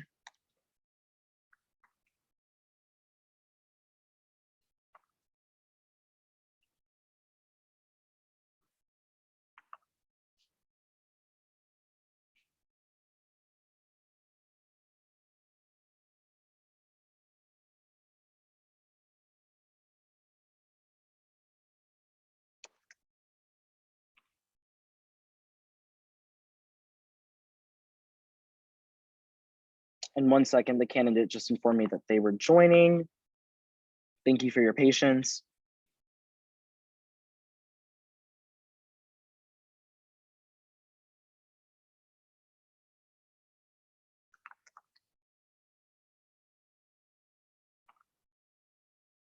All right, and the nominee has joined. All right. Congratulations to the new Director of Academic Affairs, Robert Gratz. You have been confirmed with a vote of 26-2-0. Congratulations to the new Director of Governmental Affairs, Kiana Bingham. You have been confirmed with a vote of unanimous. Congratulations to Rennie Richardson, the newly confirmed Director of Justice and Equity. You've been confirmed with a unanimous vote. And congratulations to Cade Miller, the new Director of Student Life.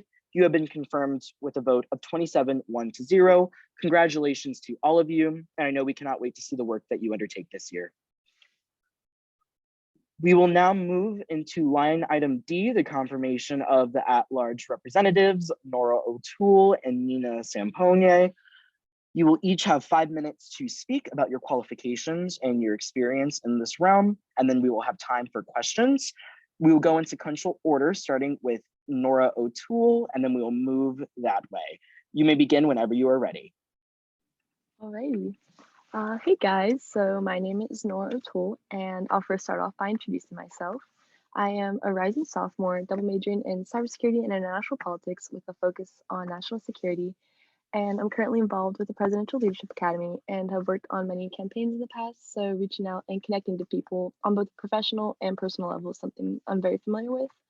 I am also currently working under the Human Language Technologies Lab, researching phishing scam emails under the Big 10 schools, as well as building a privacy law corpus that includes jurisdictions from over 180 countries. And having the opportunity to work under Research Lab and having an internship this past summer has also really helped me hone in my communication skills as well when it comes to organizing and getting ideas across. If confirmed as an at-large representative, my first primary initiative would be to start addressing the issue of the lack of representation across the different groups of students at Penn State. We need to go to marginalized students directly and include them in on conversations and efforts to make Penn State more equitable, inclusive, and diverse. Otherwise, our target audience wouldn't be reached and our message will get lost.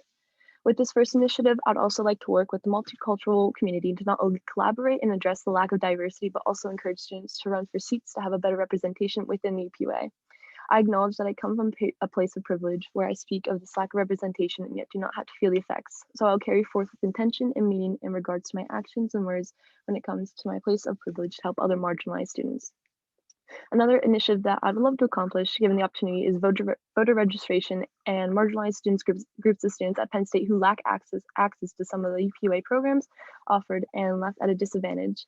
Without going directly to those students, the opportunities those programs offer are not felt by the students who would benefit the most from having them. We need to start looking at some of UPUA's programs and recognize where we may be missing the target audience and see what we can do to improve our outreach efforts better to all students at Penn State, especially those marginalized students who typically get left behind. Thank you for your attention, and I hope you take me into consideration for the position.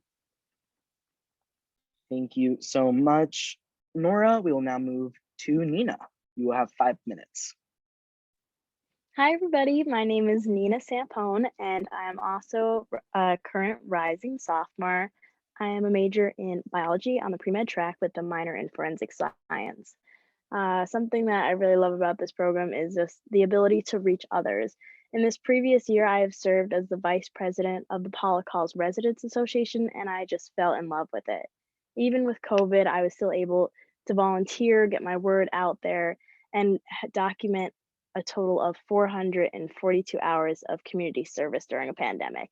Community service is something that is just a part of who I am. And I have served my community, the nation, and across the world with over 3,000 hours of documented community service throughout my life.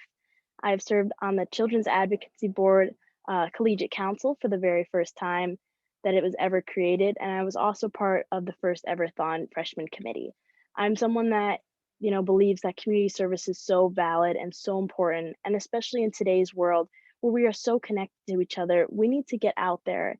And Penn State has such an outreach, and I believe that we can truly make a difference, which is why I started the first ever Child Abuse Awareness Prevention Month at Penn State campus this year. I've worked diligently with the Children's Advocacy Center, and I believe that this is such a valid and important aspect that our community can bring together and just make a difference. I've also been a World in Conversation facilitator, holding dialogues throughout the world, encouraging discussions of diversity and inclusion, which is something that is just an amazing opportunity to have. And I believe that making these conversations with other people is how we, change our perspectives on the world.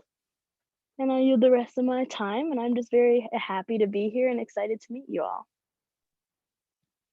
Thank you so much for all of your responses. I appreciate those. And we will now move into questions for either all of the candidates or an individual candidate. If you have a question, please raise your hand and I will call on you. Are there any questions?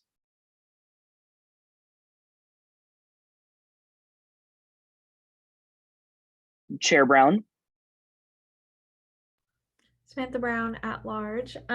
Could you guys both explain one initiative that you'd be really passionate and trying to work on if you were elected to this position, or one initiative you'd like to expand?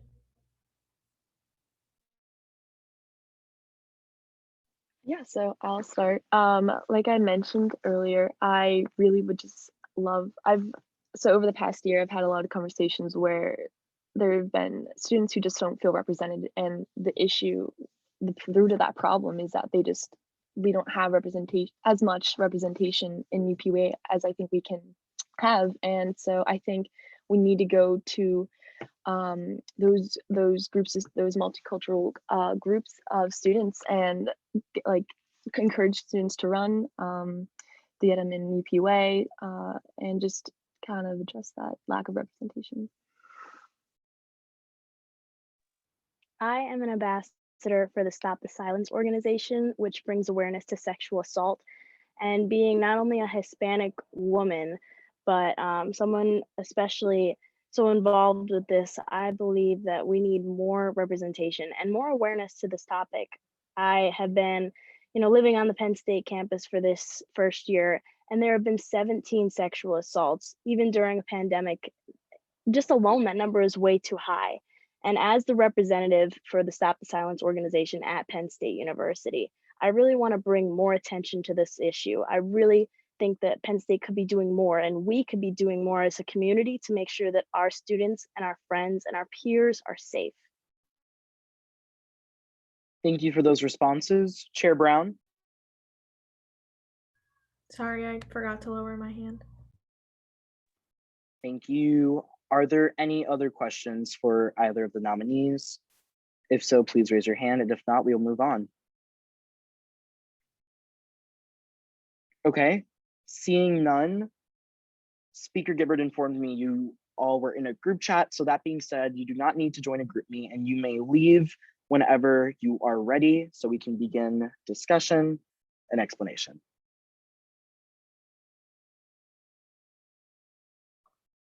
And I believe both have left. Thank you. Okay, we will now have Speaker Gibbard explain the reasoning behind the nomination. Speaker Gibbard. Yes, hello everyone, Sydney Gibbard, College of Engineering.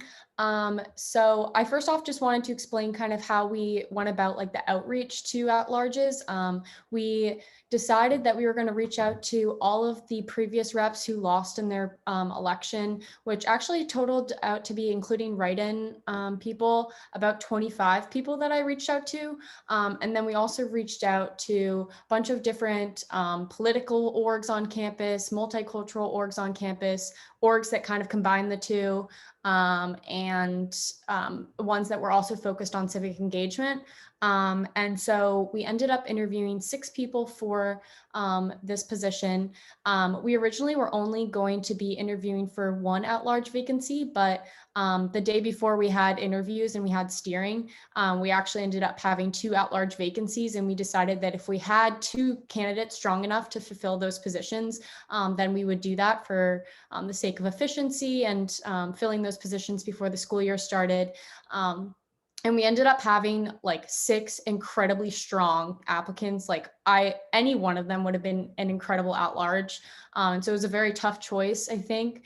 But I'll kind of get into my individual reasoning for these people. And I wrote this right after steering, so it might be a little bit specific, but Nina Sampone was an incredibly easy pick for steering because of her unique involvements, genuine personality, and commitment to service. I was so inspired by some of the things Nina has involved herself in, including a child abuse awareness initiative and being a World in Conversation facilitator. Although UPUA doesn't technically focus on community service, the service mindset is so valuable to keep you grounded in our mission of serving students. Being a World in Conversation facilitator shows her ability to be open-minded and embrace unique perspectives. Nina's excitement to be interviewed showed through her incredibly thoughtful answers, especially about advocacy for underrepresented communities. I know she will do great things as a member of the UPUA. And Nora was one of those people who walks into an interview and speaks like so eloquently about issues facing students that you just can't help but want to bring her into the organization. Her experience with civic engagement and advocacy in the past will make her a very strong addition to the organization. She had a very thought-provoking take on how to deal with people with different ideologies than her, which made me excited to bring that culture to the assembly. And she had a very solid understanding of her role as a representative. And her intelligence and competence was clear in her interview and application. I know that Nora will also be a great addition to our assembly, so I encourage you to vote yes on both these candidates. Thank you, Speaker Gibbard. Are there any questions for Speaker Gibbard? If so, please raise your hand.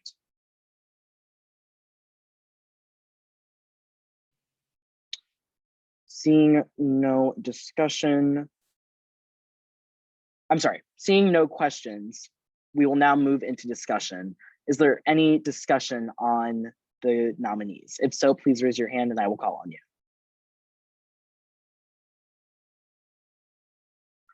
Representative Aja. Sam Aja, at-large representative. I'd like to speak in support of both of these candidates.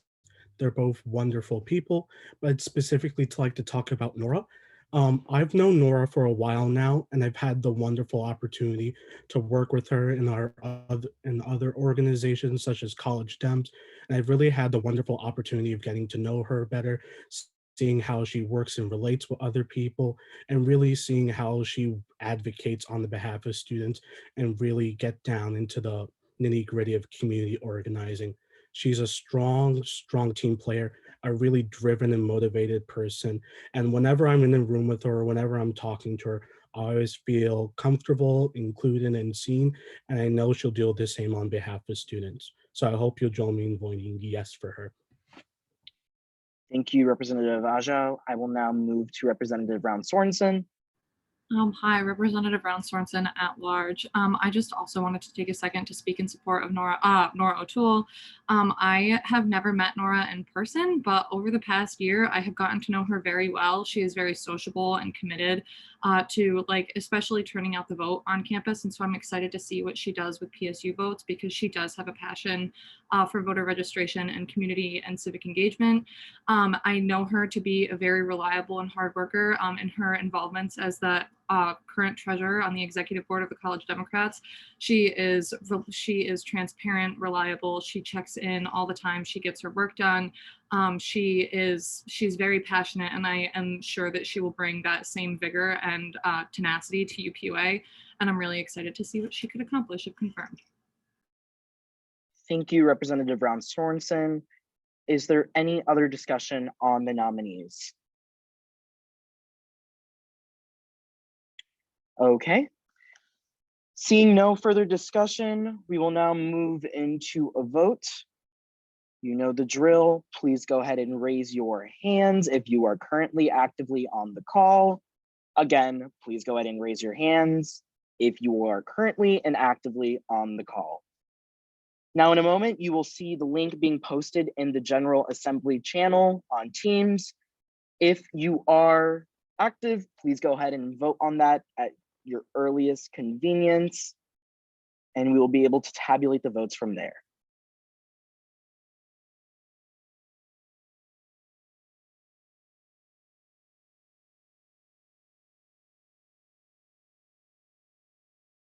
Okay.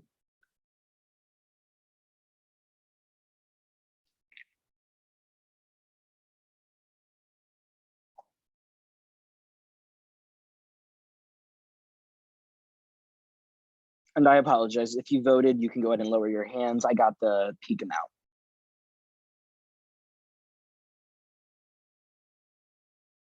Wait, I didn't vote, so I hope that you don't have the peak amount. Oh no. 1 second. Thank you for letting me know.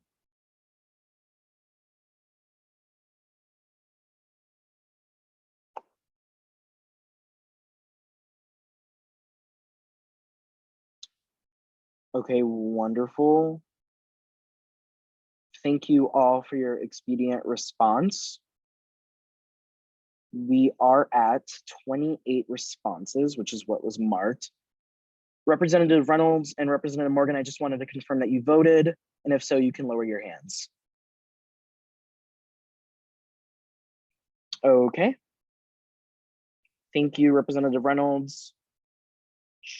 And Representative Morgan has lowered his hand. Okay, thank you all so much for your expediency. Speaker Gibbard, you can allow the candidates and let them know that they are able to rejoin.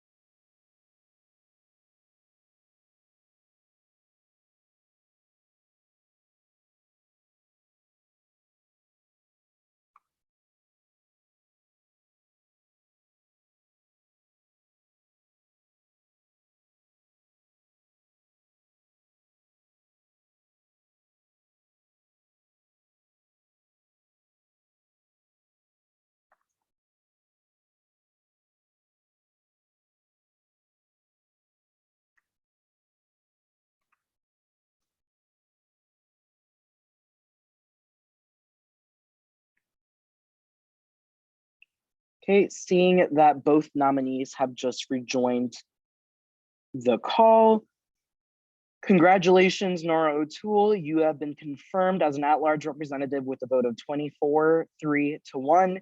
And congratulations, Nina Samponia. You have been confirmed with a vote of 27-0-1. Congratulations. I cannot wait to see the work that you all undertake this assembly.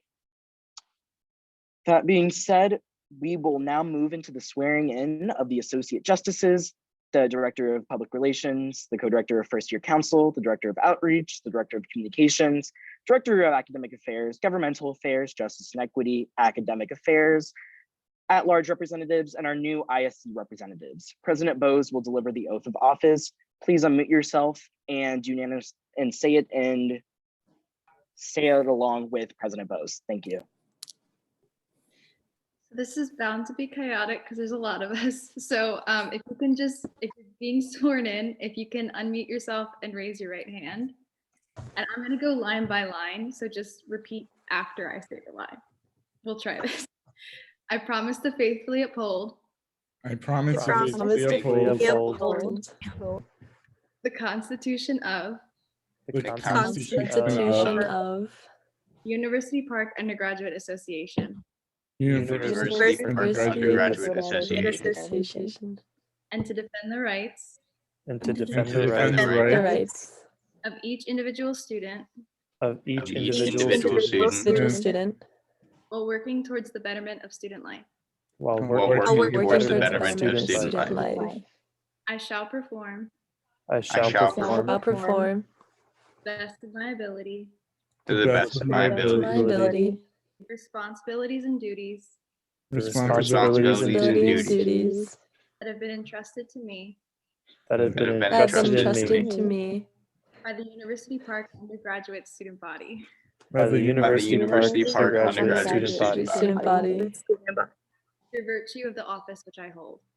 by the through virtue virtue of the of the office which I office that I hold. hold. Beautiful. Congratulations. And welcome to UPUA. Congratulations, everyone, once again. We will now move into line item F, which is Bill 216, supporting first-gen advocates and the school supply distribution packs. Chair Kaler, will you please introduce this? Hi everyone, Arthur Kalor, Apita Caucus. Yeah, sorry, I don't have it pulled up right here, but basically, it's the continuation of the school supply pack that we did with J&E last assembly. We didn't really change much, like with all the items that we bought and everything. So that's pretty much going to stay the same. And we're hoping to order everything and have the bags distributed like during the first couple of weeks of school to try to reach as many like freshmen and just new students at Penn State, and really just kind of give them a taste of what UPUA does, and also support first generation students as well. Thank you so much, Chair Kaler. Are there any questions for Chair Kaler? If so, please raise your hand. And if not, I will move on.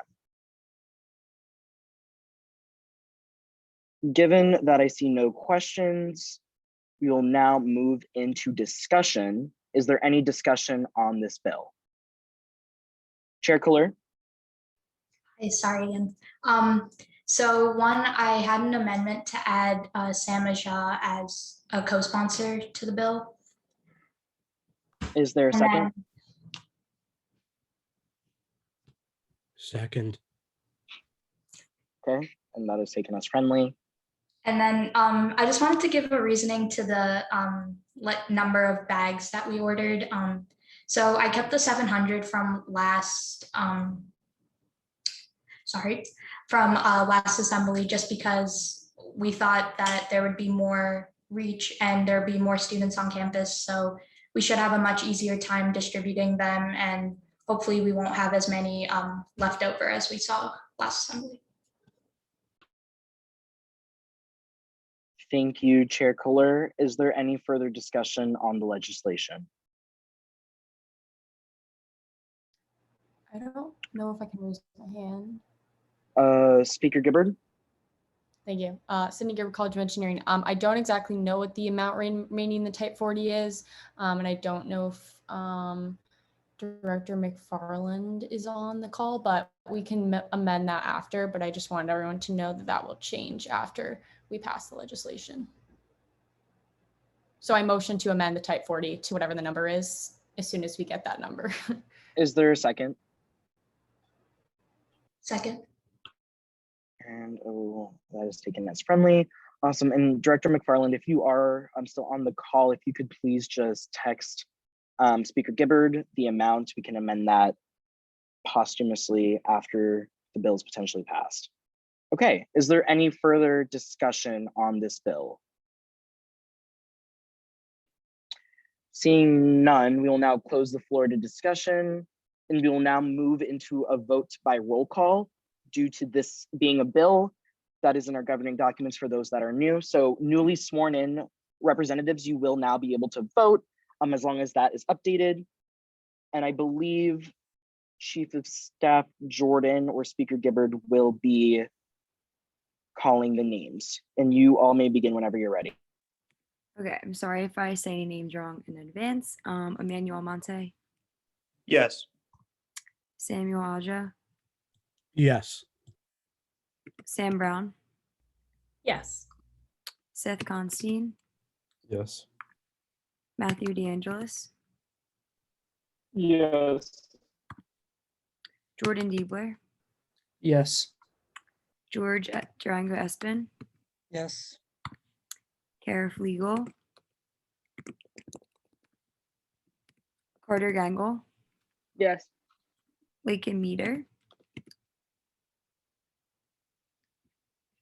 Marie Meisner, Yes. David Morgan, Yes. Kyle Quinn, Yes. Joshua Reynolds, Yes. Anne-Marie Round Sorensen, Yes. Hope Steger, Yes.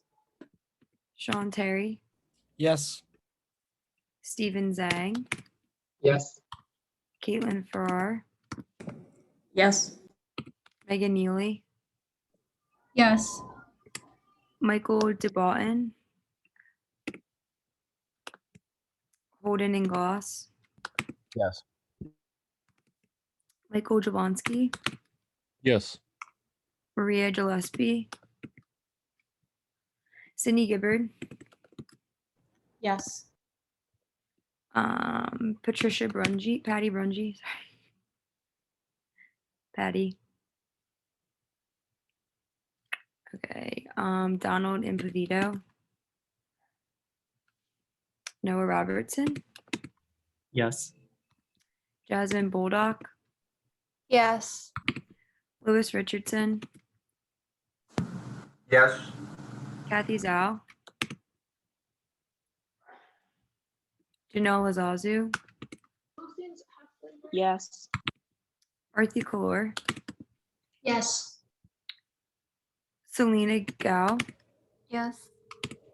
Refugio Laura,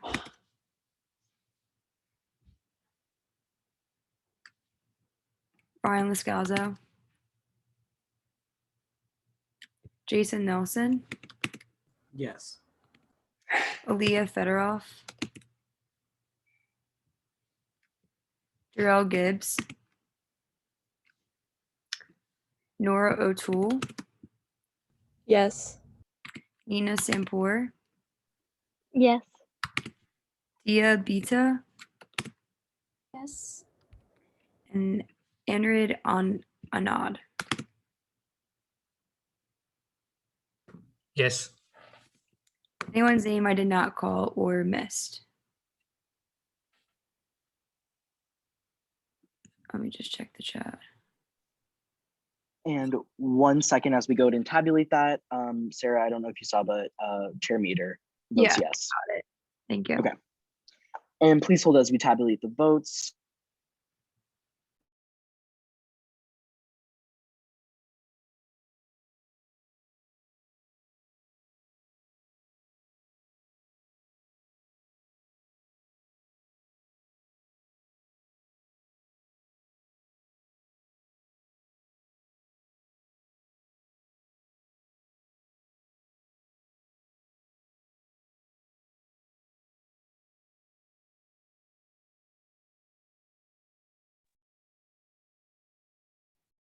Thank you all. We now have confirmation on the vote. Bill 0216, supporting first-gen advocates in school supply pack distribution, passes with a unanimous vote of 33-0. Congratulations. We'll now move into line item G, which is Bill 0316, renewing the subscription for Soft Edge Advocacy Tool. Chair Meter, will you be presenting this? Yes. All right, you may begin whenever you're ready. Okay. Hey guys, sorry. I'm not gonna turn my camera on because I have a migraine and I don't look great, so I'm not gonna do that. So basically what this bill is doing is renewing, like the title says, the subscription for Soft Edge Advocacy Tool. This is a platform that we've used a bit last year. Basically what it does is it allows us to pre-write up a message that we would want to send to most typically legislators. And we try to encourage the student body to sign on to it. They input their name and their address, and it'll send whatever letter we've pre-typed to their legislators. But we can also target it to send to really anybody. We could send letters to the Board of Trustees. We could send letters to faculty if we ever needed to.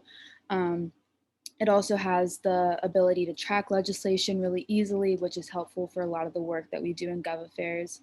It's essentially just a letter writing campaign that students are able to do remotely. In the past, letter writing campaigns haven't been all that successful. So this just makes it more accessible to all students. The overall use of it last year in terms of the student body using it wasn't as large as we would have expected or that we had hoped, but we think that with the Department of Public Relations this year, we'll have easier access to reach out to students and get this, have them gain attention for it and sign on to the campaigns. So this bill is requesting $2,700 to fund the subscription. And yeah, I can stand for any questions. Thank you, Chair Meter. Are there any questions for Chair Meter? If so, please raise your hand and I will call on you.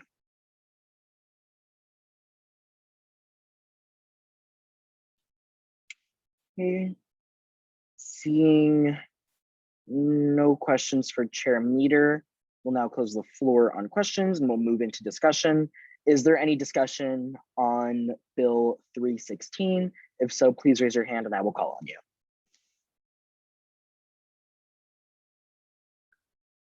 Representative Diebler? Hi, Jordan Diebler at large.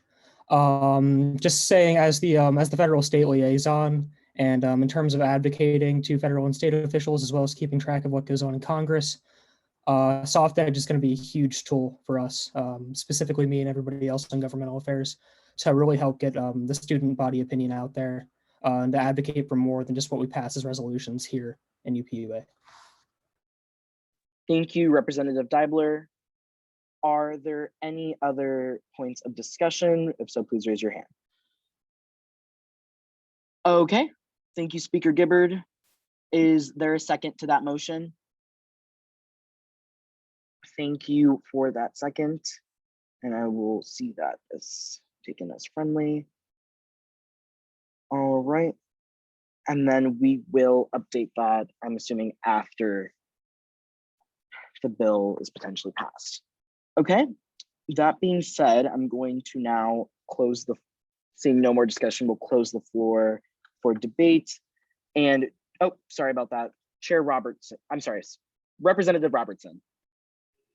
Hi everyone, Noah Robertson, College of Liberal Arts. I just wanted to speak in favor of this tool again, and just say, like, I support the bill, but as student advocates and representatives, our outreach capacity, like as an organization and as individuals, really determines the effectiveness of like the type of work we can do.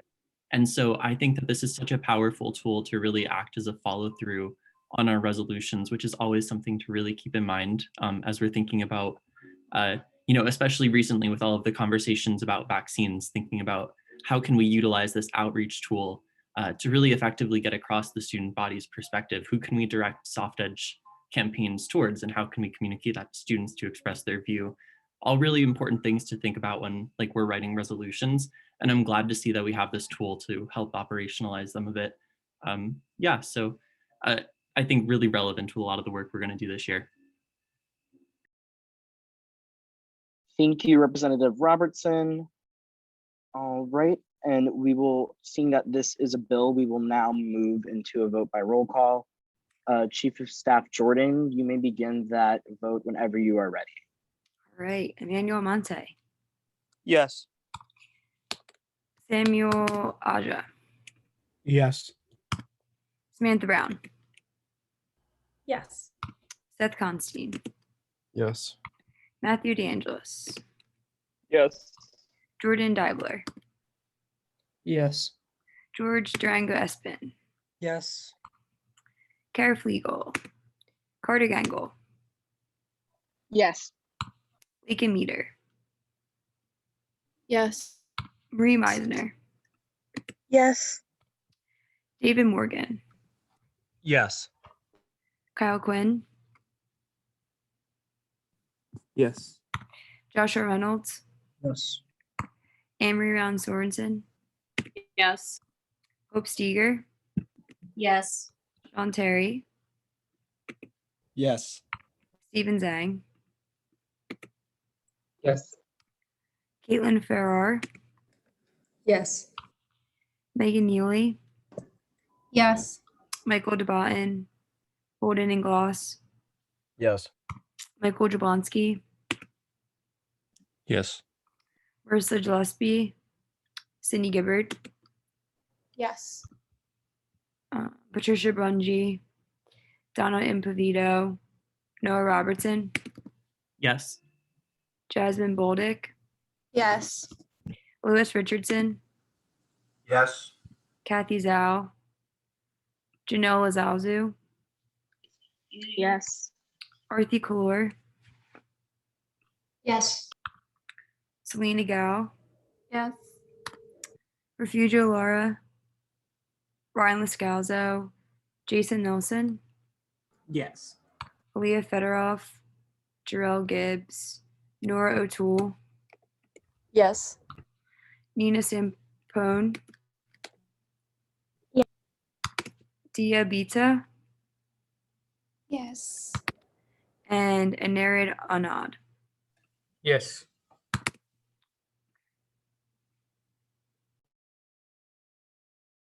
Thank you all. We will now be tabulating the results of the vote. Please bear with us as we go ahead and confirm.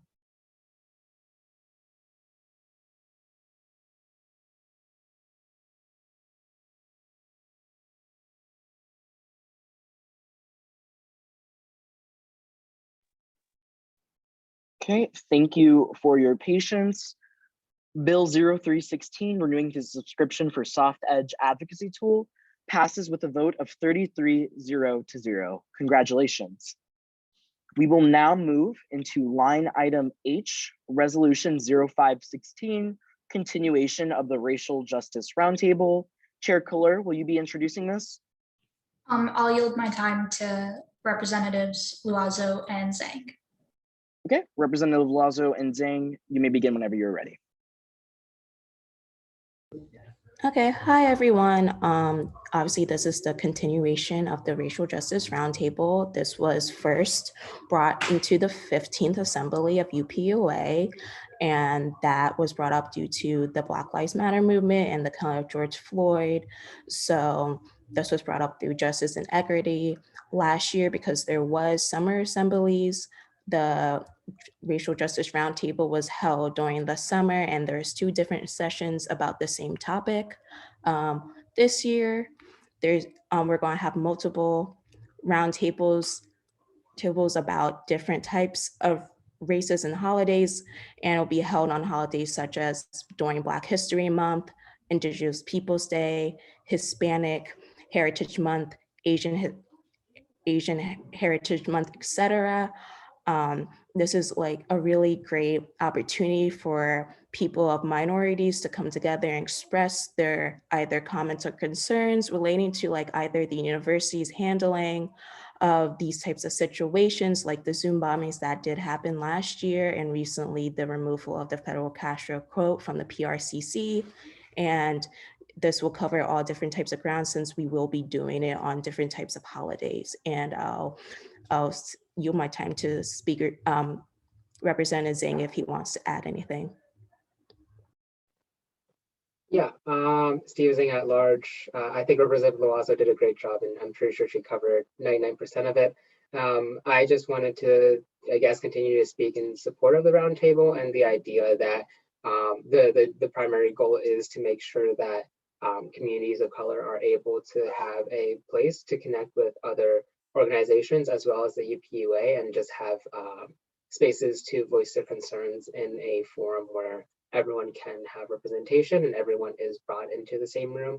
I think oftentimes the university doesn't not have ample space for people of color to really express their concerns or advocate as a group, and a lot of the onus does end up falling on students. So I think it's an imperative that the student government also assists in bringing those students together. Thank you, Representatives Loiseau and Zhang. We will now move into questions. Are there any questions for Representatives Loiseau or Zhang? If so, please raise your hand and I will call on you.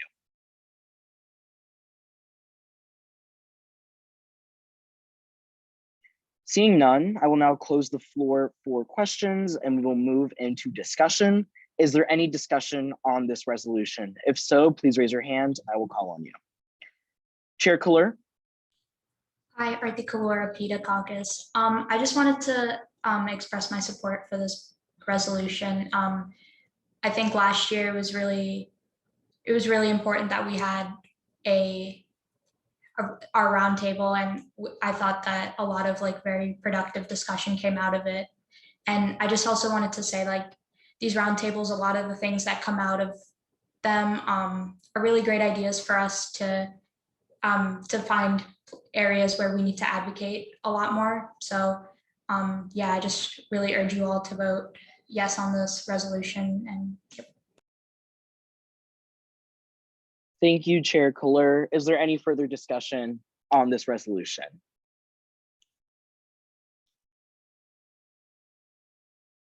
Okay, seeing no further discussion, I will now close the floor and we will move. Okay, and there is a motion to pass the resolution unanimously.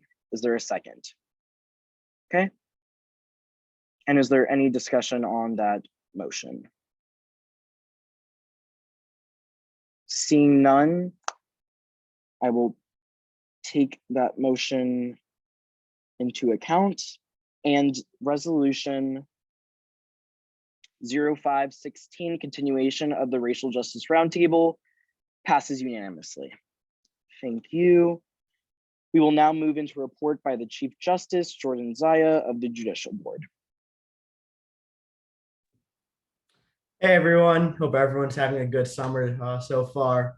And I want to thank everyone for supporting the confirmation of the other justices over the past 2 assembly meetings. Just some updates. We released 4 policy decisions just based on the ones that were that came about at the end of the spring semester. They were all 5-0 decisions, and that's because there were only 5 justices up until today. And further along with that, we're going to be placing some more applications up on the UPUA website for more clerk positions. So those should be coming sometime in like August. And yeah, other than that, if anyone has any questions, feel free to shoot them over. Thank you, Chief Justice Zaya. Are there any questions for Chief Justice Zaya? If so, please raise your hand and I will call on you. Seeing none, we will now move on to reports from the Chief of Staff and the Executive Directors if they have any. If you all could please raise your hand to be called on, and if you do have reports, I would highly appreciate that. Chief of Staff Jordan. Yes, hi everyone. Hope you're all having a great summer. First off, congratulations to all of our directors who were confirmed tonight. I'm very excited to work with all of you in this next assembly. Our executive department has been very busy this summer, doing a lot of interviews as well as getting set up for the school year and the semester to begin. We had our first cabinet meeting on Monday. It was very productive, so I can't wait for the branches to work together this year with initiatives. I'm working on all the Teams channels in the last few weeks. So if you haven't been on Teams recently or you need help navigating it, just shoot me a text or email me. We can either meet to go through it, or I can just kind of walk you through it via text. But you should all be in there. And new directors, I will be adding you in after this meeting. For Office Swipe, we'll be returning to that in the fall. Can't wait to see you all in the office. For those of you who haven't been in the office yet, it's a great time to meet people and get initiatives and everything done. So I'll be adding all of your swipes so you can all access that once you get back to school. And then if you haven't done so already, please fill out the contact sheet that has been sent in numerous emails. If you can't find it by any chance, again, text me or Aaron, and we can send that over to you. One last thing, I know people are starting to book rooms on 25 Live. If you are, please let me know beforehand so I can kind of walk you through the website process. It can be a little bit confusing and wordy. So if you need me to just do it for you and just send me information over, I can totally do that. But as always, I'm here for you all and I'll stand for any questions. Are there any questions for Chief of Staff Jordan? If so, please raise your hand and I will call on you. Seeing no questions, are there any further reports by any executive directors? Seeing none, we will now hear a report by Speaker Gibbard. Hello, everyone. Okay, so I'm just going to go through a few most important things. One is we have created, also, I apologize in advance if my Wi-Fi is really bad. I'm in Canada. All right, so first of all, the UPUA calendar has been created. I've sent it out in an email a few different times. It's also in the agenda in my report, how to get that onto your computer and how to link it to your Outlook. So please do that so you have like all the UPUA calendar events on your calendar. Secondly, the most important thing is the UPUA Drive. I just sent a link to it in the chat. Please bookmark it because you're going to be using it throughout the entire year. It has all of your committee drives in there, all of the initiatives in there, any resources you could possibly need, including bill, resolution, policy templates, and stuff. So definitely go and bookmark that drive. Next, we're currently working on developing a programming timeline, which is really exciting. So I'm hoping to actually get that information out to you as soon as possible, just so you have an overview of what the year is going to look like, what kind of programs UPUA does if you're a new rep, and when you do them. Sorry, everyone pauses every once in a while with my Wi-Fi. Next, former Speaker Zhang and I have been working on establishing plans for IDI training, which is really exciting. And I think it's going to be a really great addition to the UPUA. So you can hear more, you're going to hear more about that within the coming month. But I just wanted to let you know that that's on your horizon. And I want you to know that that's something that's going to be coming to UPUA reps specifically within the next month or two.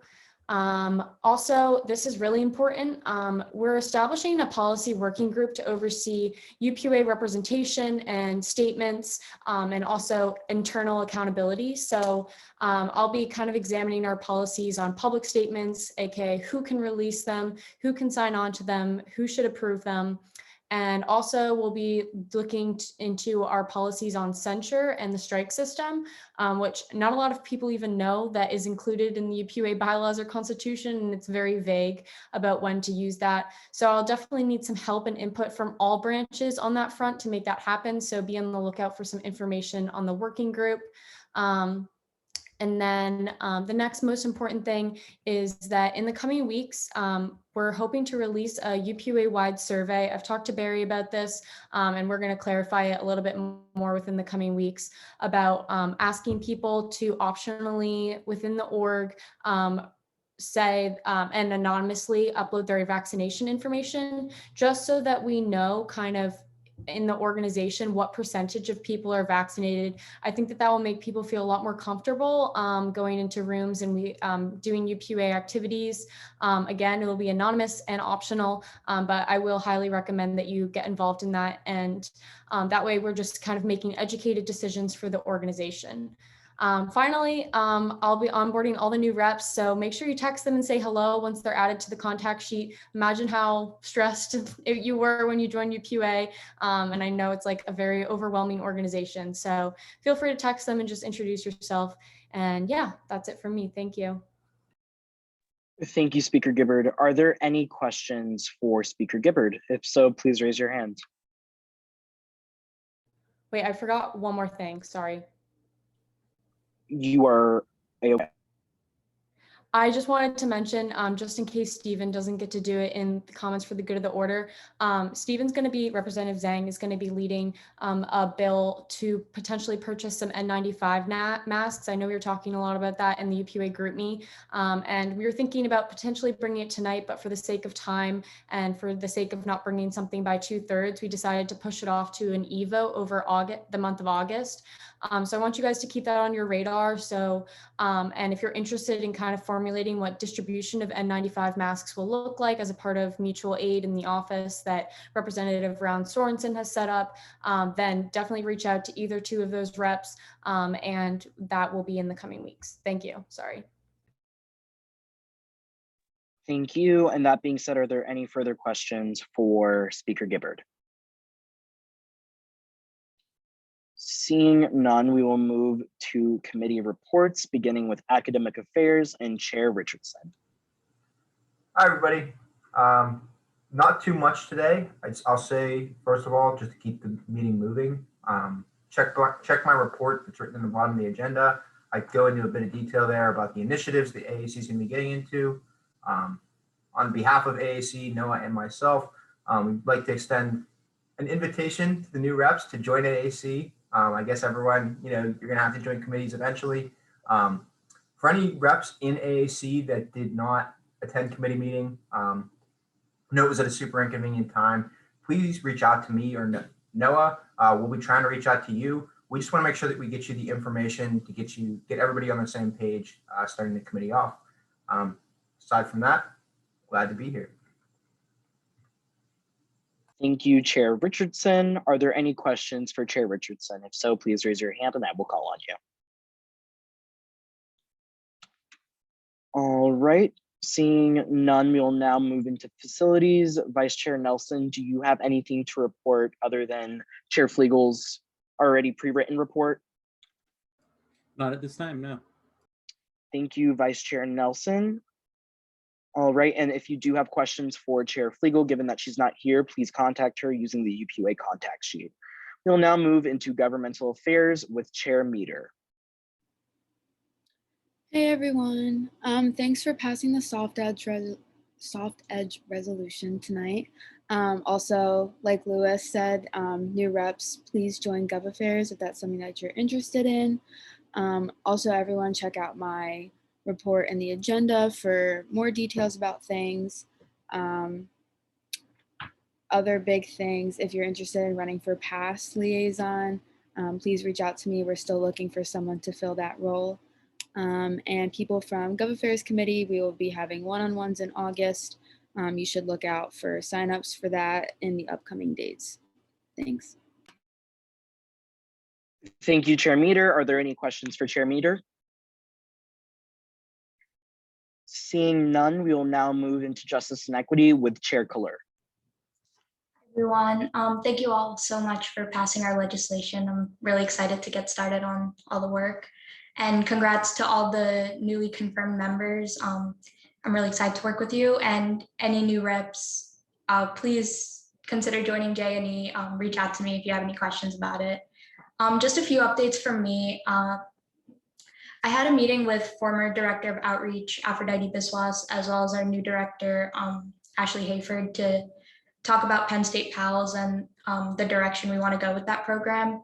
I'm happy to say we made a lot of progress with those meetings, and we're going to be working on the program a lot this month. So if that's something you're interested, reach out to me. I'd love to get you up to speed on that. Thank you to everyone who came to committee on Wednesday. It was great to see all of you. Unfortunately, we had a resignation from our vice chair, so I need a new vice chair. So if anyone is interested in being J&E vice chair or wants to learn more about it, reach out. I'd love to talk to you about it.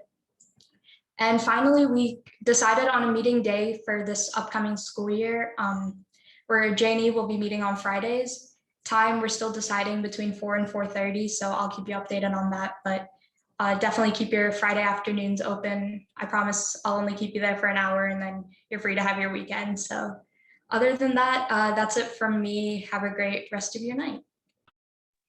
Thank you, Chair Kaler. Are there any questions for Chair Kaler? Seeing none, we will now move into student life with Chair Brown.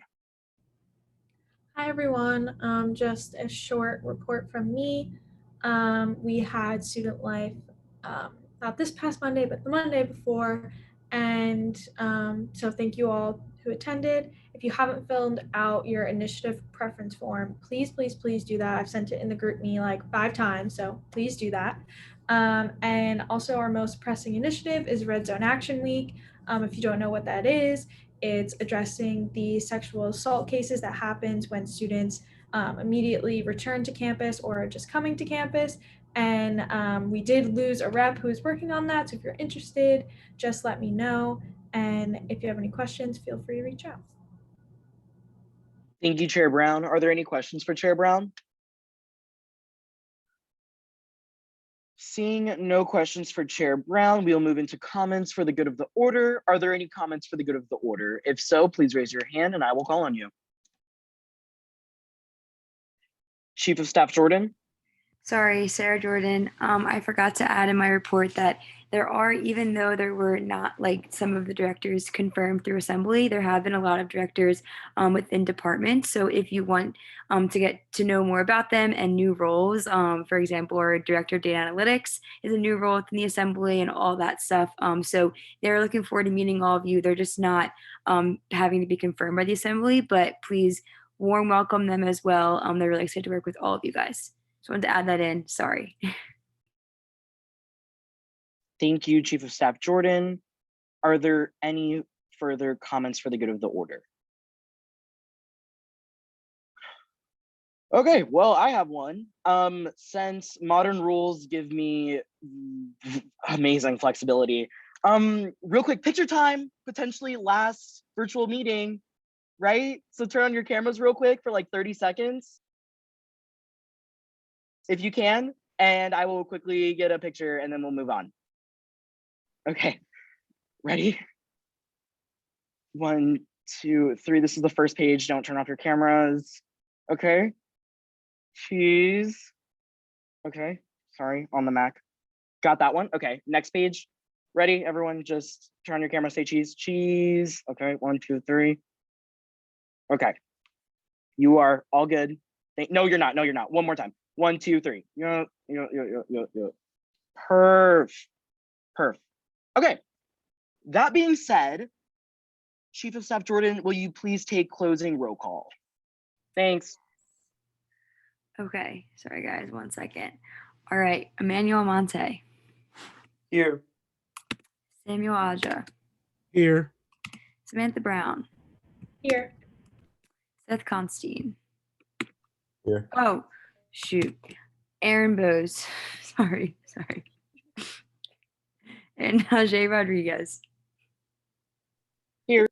Okay, thank you. Matthew DeAngelis. Here. Jordan Deibler. Here. George Durango Espin. Here. Kara Flegel. Carter Gangle. Here. Lakin Meter. Here. Marie Meisner. Here. David Morgan. Here. Kyle Quinn. Here.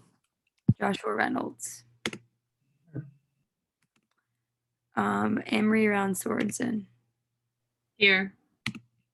Hope Steger. Here. Sean Terry. Here. Stephen Zhang. Here. Caitlin Farrar. Here. Megan Neely. Here. Michael DeBotton. Holden Ingloss. Here. Michael Jablonski.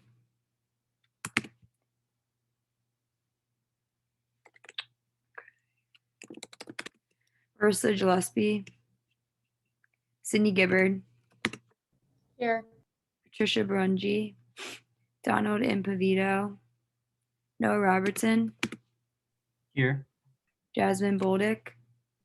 Here. Louis Richardson. Here. Kathy Zhao. Janelle Lazazu. Here. Arthi Kohler. Here. Selena Gal, Here. Refugio Laura, Brian Lascalzo, Jason Nelson, Here. Aaliyah Fedorov, Jarrell Gibbs, Nora O'Toole, Here. Nina Sampoon, Here. Dia Bita, Here. and Anrod Enad. Here.